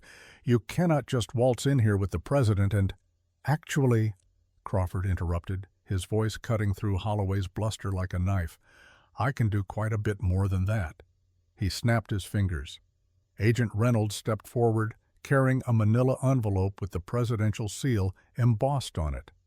"Dr. Holloway," Crawford said, opening the envelope with deliberate slowness. "While I was flying here, I had the Department of Justice look into the billing practices at Mercy General under your administration. Prioritizing profit over patient seems to be something of a pattern for you." Holloway's face went from red to gray in an instant. "We found discrepancies," Crawford continued, pulling documents from the envelope. "Insurance fraud, billing for procedures that were never performed, denying treatment to maximize revenue, delaying care until insurance authorization came through, even in emergency situations." He held up one of the documents. 14 cases in the past 3 years where patients died while waiting for your authorization. Died while you consulted with legal. Died while you protected the hospital from liability. The lobby was silent except for the rapid-fire clicking of camera shutters. "I also," Crawford said, his voice dropping to something quieter and far more dangerous, "made a phone call to the chairman of your hospital board, Michael Brenner. Good man. Former classmate of mine at Yale, actually." He paused. He was very interested to hear that his chief of surgery just lied to the national press and the President of the United States. Very interested to hear about the DOJ findings, and very interested to discuss whether Mercy General wants to continue employing someone who might have just opened the hospital up to massive federal liability. Crawford looked past Holloway. "Ms. Caldwell, I believe you have something for Dr. Holloway?" Vivian Caldwell stepped forward. She'd clearly prepared for this moment, had probably prepared it the instant Elena called ahead to warn them the motorcade was coming. She pulled a document from her jacket. Her hands were shaking slightly, but her voice was steady. "Dr. Holloway," she said, her voice carrying across the silent lobby, "effective immediately, the Board of Directors has voted unanimously to suspend your medical privileges pending investigation into these allegations. You are to surrender your hospital credentials, your access badge, and your office keys. You are to be escorted from the premises immediately." The room exploded into absolute chaos. Cameras flashing like a lightning storm, reporters shouting over each other. The story of the year, maybe the decade, unfolding in real time. Holloway stood there, his mouth opening and closing soundlessly, like a fish drowning in air. "You can't," he finally managed. "You can't. I built this hospital. My family donated. The oncology wing has our name on it. I am this hospital." "You were this hospital," Diane said quietly. From the back of the lobby, a familiar voice called out. Warm, grandfatherly. "Dr. Holloway?" Mr. Henderson, Fast Eddie, emerged from the crowd of reporters. He was grinning from ear to ear, a smile that transformed his weathered face, and he was carrying an empty cardboard box. "I believe you know the way out, Doctor." He held out the box with both hands, like an offering. "Here's something for your things. It's a bit small, but I'm sure you'll manage." The flashbulbs were blinding. Holloway took the box with shaking hands, his face a mask of shock and disbelief and dawning horror as he realized what was happening. 20 minutes ago, he'd been in control. The respected chief of surgery, the man whose name was on the building, the man who'd just fired a troublesome nurse and was explaining his difficult but necessary decision to the press.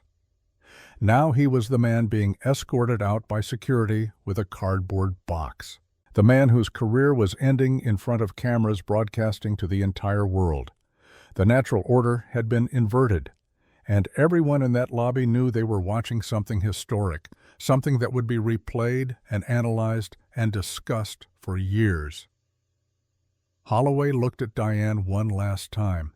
His eyes were desperate, pleading. "You've ruined me," he whispered, loud enough for the nearest microphones to catch. "No," Diane said, her voice clear and steady. "You ruined yourself. I just saved lives while you worried about money." Security, two large men in Mercy General uniforms, stepped forward to escort Holloway out. He went quietly, clutching his box, his head down, cameras following his every step.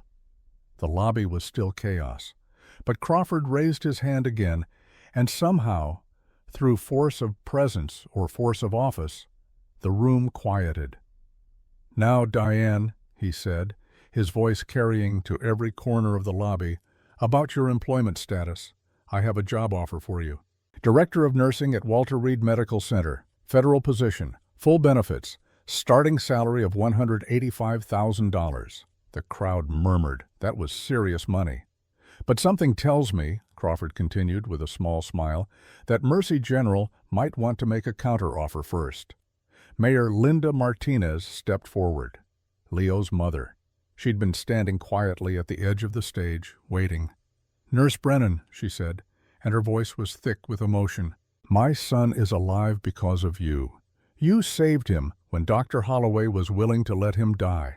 I can never repay that." She paused.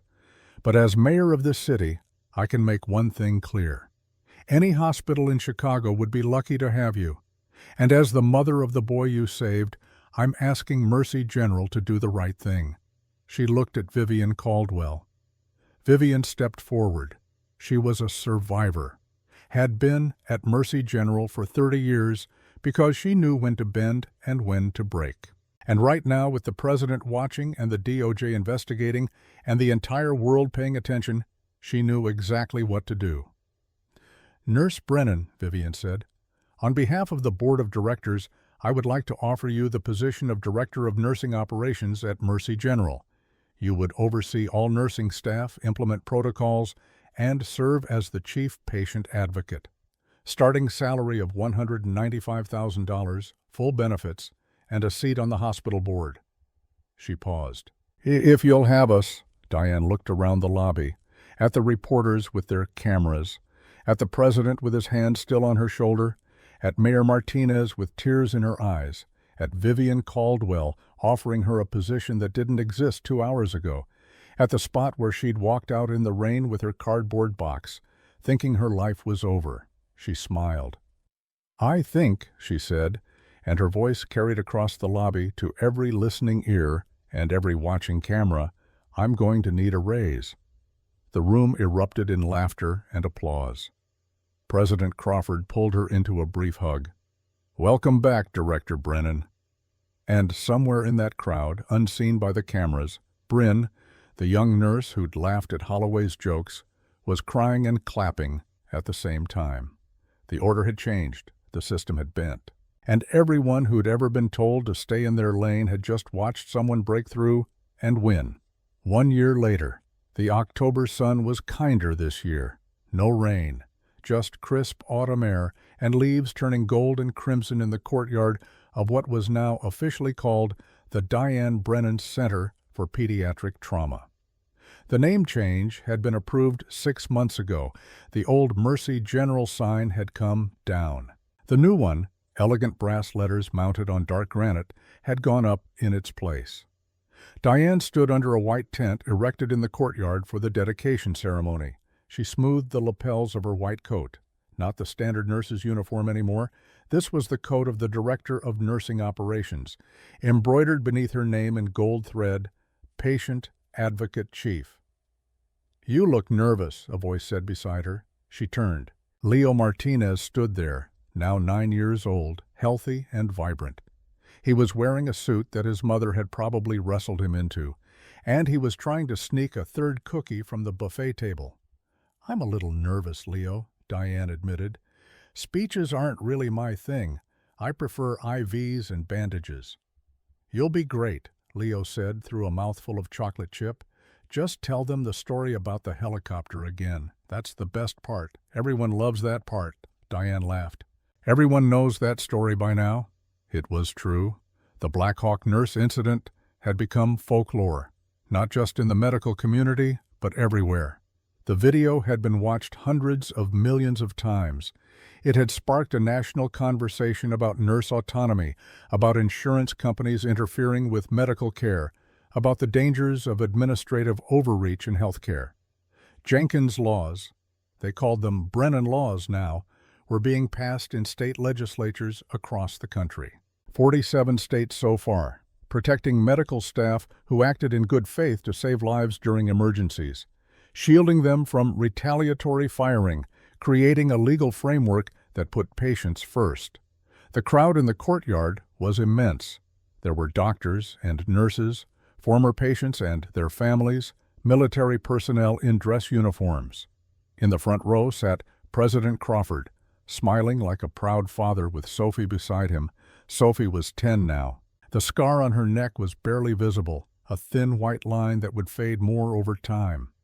She was healthy, happy, and currently whispering something to the president that made him laugh. But the most satisfying sight for Diane wasn't the VIPs or the politicians or the news cameras. It was the staff. The nurses of Mercy General, now the Brennan Center, were standing tall, empowered, no longer afraid to speak up, no longer afraid to advocate for their patients. The culture of fear that Holloway had built was gone, washed away by the storm of that one October night. Bryn was there too. The young nurse who'd laughed at Holloway's jokes and avoided Diane's eyes. She was Diane's deputy director now, second in command of all nursing operations. She'd found her voice, found her courage, and become a fierce advocate for patient care. Mr. Henderson, Fast Eddie, was there in his security uniform, head of security now, with a substantial raise and better benefits. The cardboard box moment had made him famous. People still stopped him for selfies. And in the back, trying to be inconspicuous, Captain Rodriguez in his Navy dress blues. He'd sent a message through Elena, "Couldn't miss this. You earned it." "Ladies and gentlemen," the announcer's voice rang out. "Please welcome the director of the center, Diane Brennan." The applause was deafening, not polite applause. A roar of respect and gratitude that rolled across the courtyard like thunder. Diane walked to the podium. She'd prepared notes, left them in her office. This needed to come from the heart. "A year ago," she began, and her voice was steady and clear, "I walked out of these doors with a cardboard box. I thought my value was determined by an ID badge and a payroll number. I thought power belonged to people with the biggest titles and the most expensive degrees." She paused, looking at Leo and Sophie in the front row. "But I learned something that night. Power isn't a title. Power is the ability to help someone when they need it most.